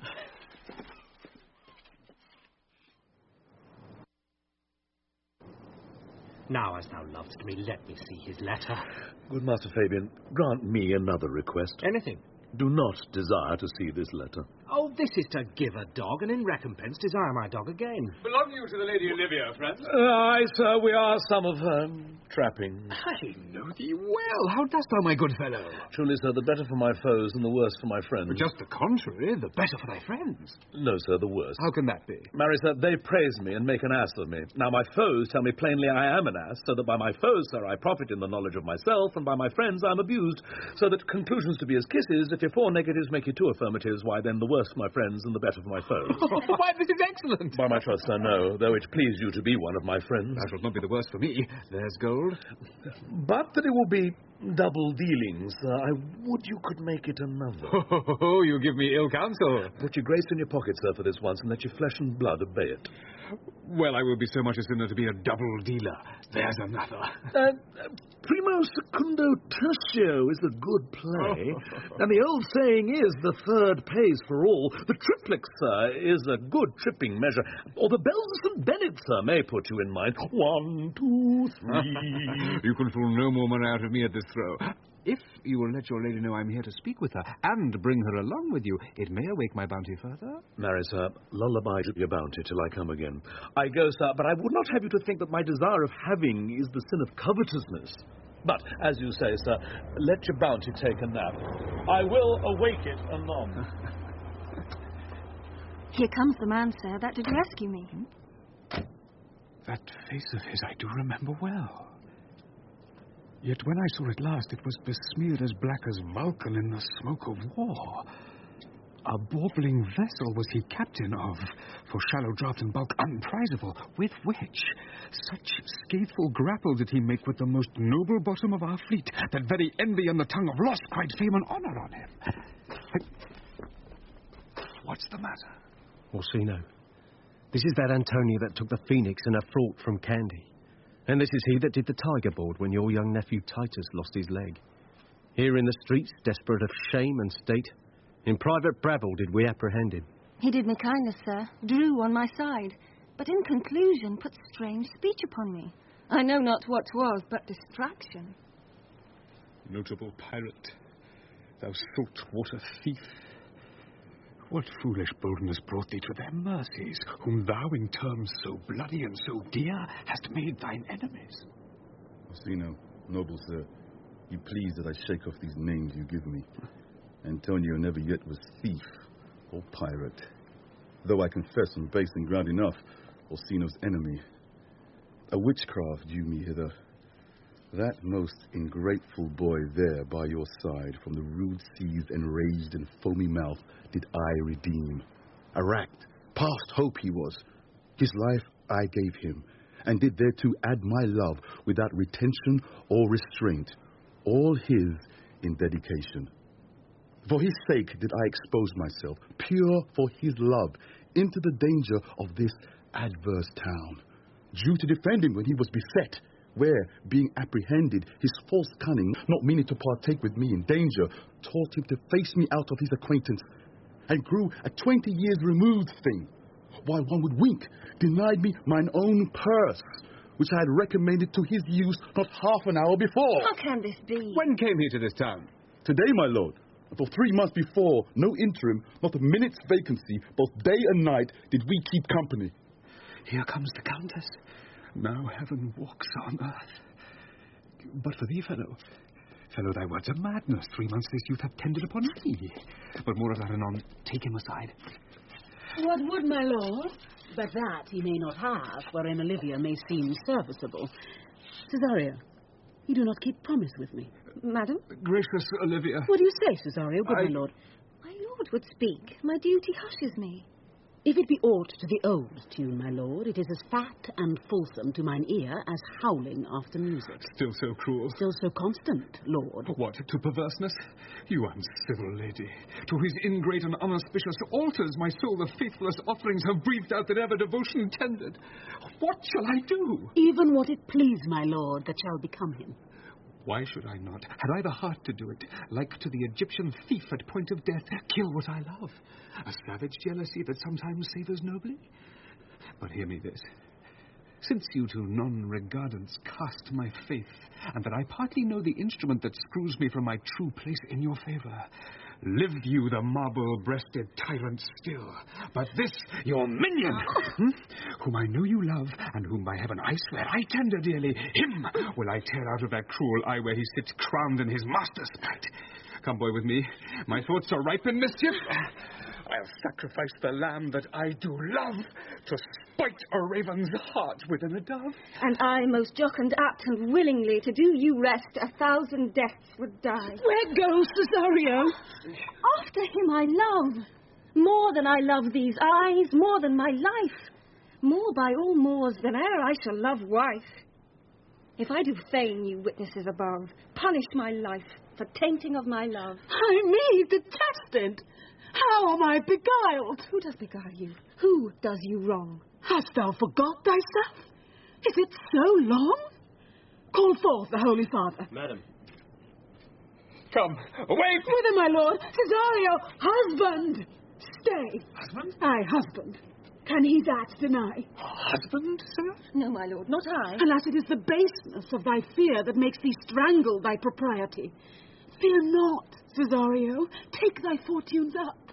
Be that thou knowest thou art, and then thou art as great as that thou fearest. Oh, welcome, Father.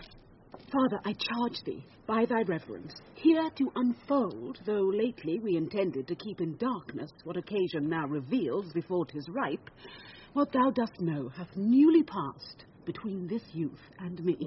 A contract of eternal bond of love, confirmed by mutual joinder of your hands, attested by the holy close of lips, strengthened by interchangement of your rings, and all the ceremony of this compact, sealed in my function by my testimony, since when my watch has told me toward my grave I have travelled but 2 hours. Oh, thou dissembling cub! What wilt thou be when time hath sowed a grizzle on thy case? Or will not else thy craft so quickly grow that thine own trip shall be thine overthrow? Farewell, and take her, but direct thy feet where thou and I henceforth may never meet. My lord, I do protest. Oh, do not swear. Hold little faith, though thou hast too much fear. Oh, for the love of God, a surgeon! Send one presently to Sir Toby. What's the matter? He's broke my head across, and he's given Sir Toby a bloody coxcomb too. For the love of God, your help. I had rather than £40 I were at home. Who has done this, Sir Andrew? The Count's gentleman, one Cesario. We took him for a coward, but he's the very devil incarnate. My gentleman Cesario? Odds lifelings, here he is. You broke my head for nothing, and that I did. I was set on to do it by Sir Toby. Why do you speak to me? I never hurt you. You drew your sword upon me without cause, but I bespake you fair, and hurt you not. If a bloody coxcomb be a hurt, you have hurt me. I think you said nothing by a bloody coxcomb. Oh, Here comes Sir Toby, halting. You shall hear more. But if he had not been in drink, he would have tickled you other gates than he did. How now, gentlemen? How is it with you? That's all one. He's hurt me. And there's the end on't. Sot, did see Dick Surgeon, Sot? Oh, he's drunk, Sir Toby, an hour ago, and his eyes were set at 8 in the morning. Then he's a rogue and a parsy measures paving. I hate a drunken rogue. Away with him. Who hath made this havoc with them? I'll help you, Sir Toby, because we've been dressed together. Will you help? An ass-head and a coxcomb and a knave, a thin-faced knave, a gull? Get him to bed, and let his hurt be looked to. I am sorry, madam. I have hurt your kinsman. But had it been the brother of my blood, I must have done no less with wit and safety. You throw a strange regard upon me. And by that I do perceive it hath offended you. Pardon me, sweet one, even for the vows we made each other but so late ago. One face, one voice, one habit and two persons. A natural perspective that is and is not. Antonio! Oh, my dear Antonio! How have the hours racked and tortured me since I have lost thee? Sebastian, are you? Fearst thou that, Antonio? How have you made division of yourself? An apple cleft in two is not more twin than these two creatures. Which is Sebastian? Most wonderful. Do I stand there? I never had a brother, nor can there be that deity in my nature of here and everywhere. I had a sister, whom the blind waves and surges have devoured. Of Charity, what kin are you to me? What countryman? What name? What parentage? Of Messalene.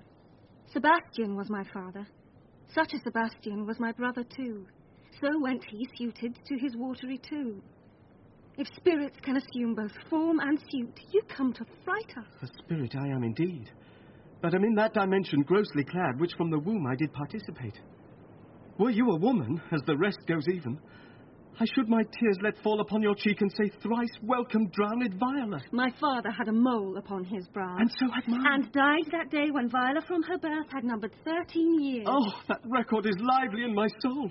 He finished indeed his mortal act that day that made my sister 13 years. Oh, if nothing lets to make us happy both but this, my masculine usurped attire, do not embrace me, till each circumstance of place, time, fortune, do cohere and jump that I am Viola.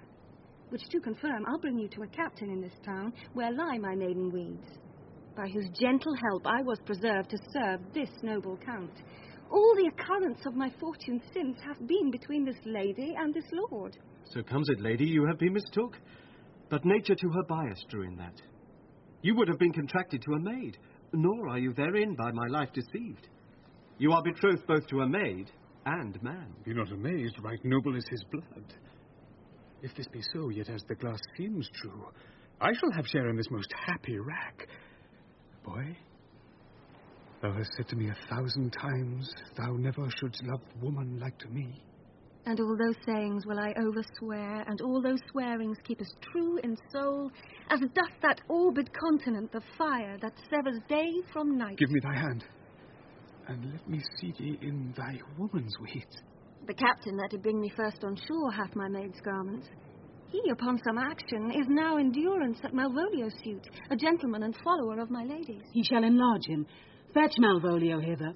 And yet, alas, now I remember me, they say, poor gentleman, he's much distract. A most extracting frenzy of mine own from my remembrance clearly banished his. How does he, sirrah?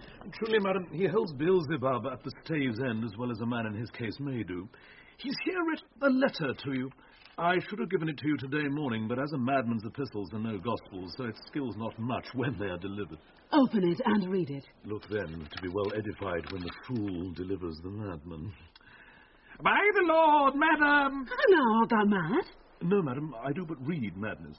And your ladyship will have it as it ought to be. You must allow Vox. Prithee, read it in thy right wits. So I do, Madonna, but to read his right wits is to read thus. Therefore perpend, my princess, and give ear. Read it you, sirrah. By the Lord, madam, you wrong me, and the world shall know it. Though you have put me into darkness and given your drunken cousin rule over me, yet have I the benefit of my senses as well as your ladyship. I have your own letter that induced me to the semblance I put on, with the which I doubt not but to do myself much right, or you much shame. Think of me as you please. I leave my duty a little unthought of, and speak out of my injury. The madly used Malvolio. Did he write this? Aye, madam. This savours not much of distraction. See him delivered, Fabian. Bring him hither. Madam. My lord, so please you, these things further thought on, to think me as well a sister as a wife. One day shall crown the lions on't, so please you, here at my house and at my proper cost. Madam, I am most apt to embrace your offer. Cesario, your master quits you. And for your service done him so much against the metal of your sex, so far beneath your soft and tender breeding, and since you called me master for so long, here is my hand. You shall from this time be your master's mistress. A sister. You are she. Is this the madman? Aye, my lord, this same. How now, Malvolio? Madam, you have done me wrong. Notorious wrong. Have I, Malvolio? No. Lady, you have. Pray, peruse that letter. You must not now deny it is your hand. Write from it if you can, in hand or phrase, or say it is not your seal, not your invention. You can say none of this. Well, granted, then. And tell me, in the modesty of honour, why you have given me such clear lights of favour. It had me come smiling and cross-gartered to you, to put on yellow stockings and to frown upon Sir Toby and the lighter people.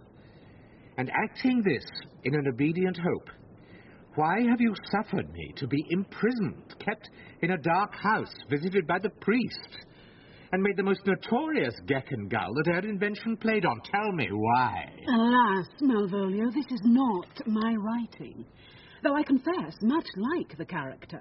But out of question, 'tis Maria's hand. And now I do bethink me, it was she first told me thou wast mad, then came in smiling, and in such forms which here were presupposed upon thee in the letter. Prithee, be content. This practice hath most shrewdly passed upon thee, but when we know the grounds and authors of it, thou shalt be both the plaintiff and the judge of thine own cause. Good madam, hear me speak. And let no quarrel nor no brawl to come taint the condition of this present hour, which I have wondered at. In hope it shall not. Most freely, I confess, myself and Toby set this device against Malvolio here, upon some stubborn and uncourteous parts we had conceived against him. Maria writ the letter at Sir Toby's great importance, in recompense whereof he hath married her. How with a sportful malice it was followed may rather pluck on laughter than revenge, if that the injuries be justly weighed that have on both sides passed. Alas, poor fool, how have they baffled thee? Why, some are born great, some achieve greatness, and some have greatness thrown upon them. I was one, sir, in this interlude, one topaz, sir, but that's all one. By the Lord Fool, I'm not mad, but do you remember, madam, why laugh you at such a barren rascal, and you smile not, he's gagged, and thus the whirligig of time brings in his revenges, I'll be revenged on the whole pack of you. He hath been most notoriously abused. Pursue him and entreat him to appease. He has not told us of the captain yet. When that is known and golden time convince, a solemn combination shall be made of our dear souls. Meantime, sweet sister, we will not part from hands. Cesario, come, for so you shall be while you are a man. Orsino's mistress, and his fancy's queen.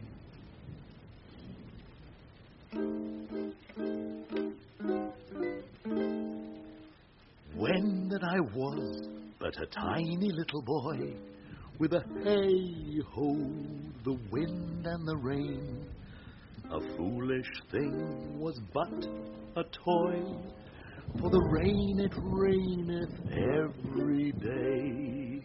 But when I came to man's estate, with a hey-ho, the wind and the rain. 'Gainst knaves and thieves men shut their gate, for the rain, it raineth every day. But when I came, alas, to why, with a hey-ho, the wind and the rain, by swaggering could I never thrive. And the rain, it raineth every day.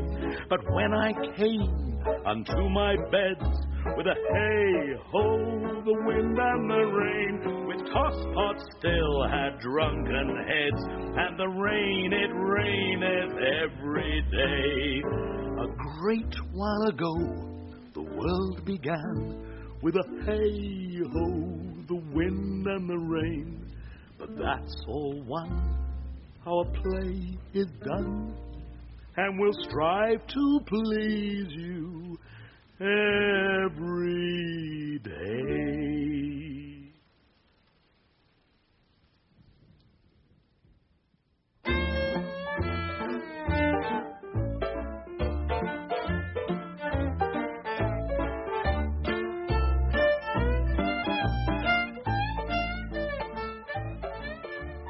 In Twelfth Night by William Shakespeare, Orsino was played by Michael Maloney and Viola was Anne-Marie Duff.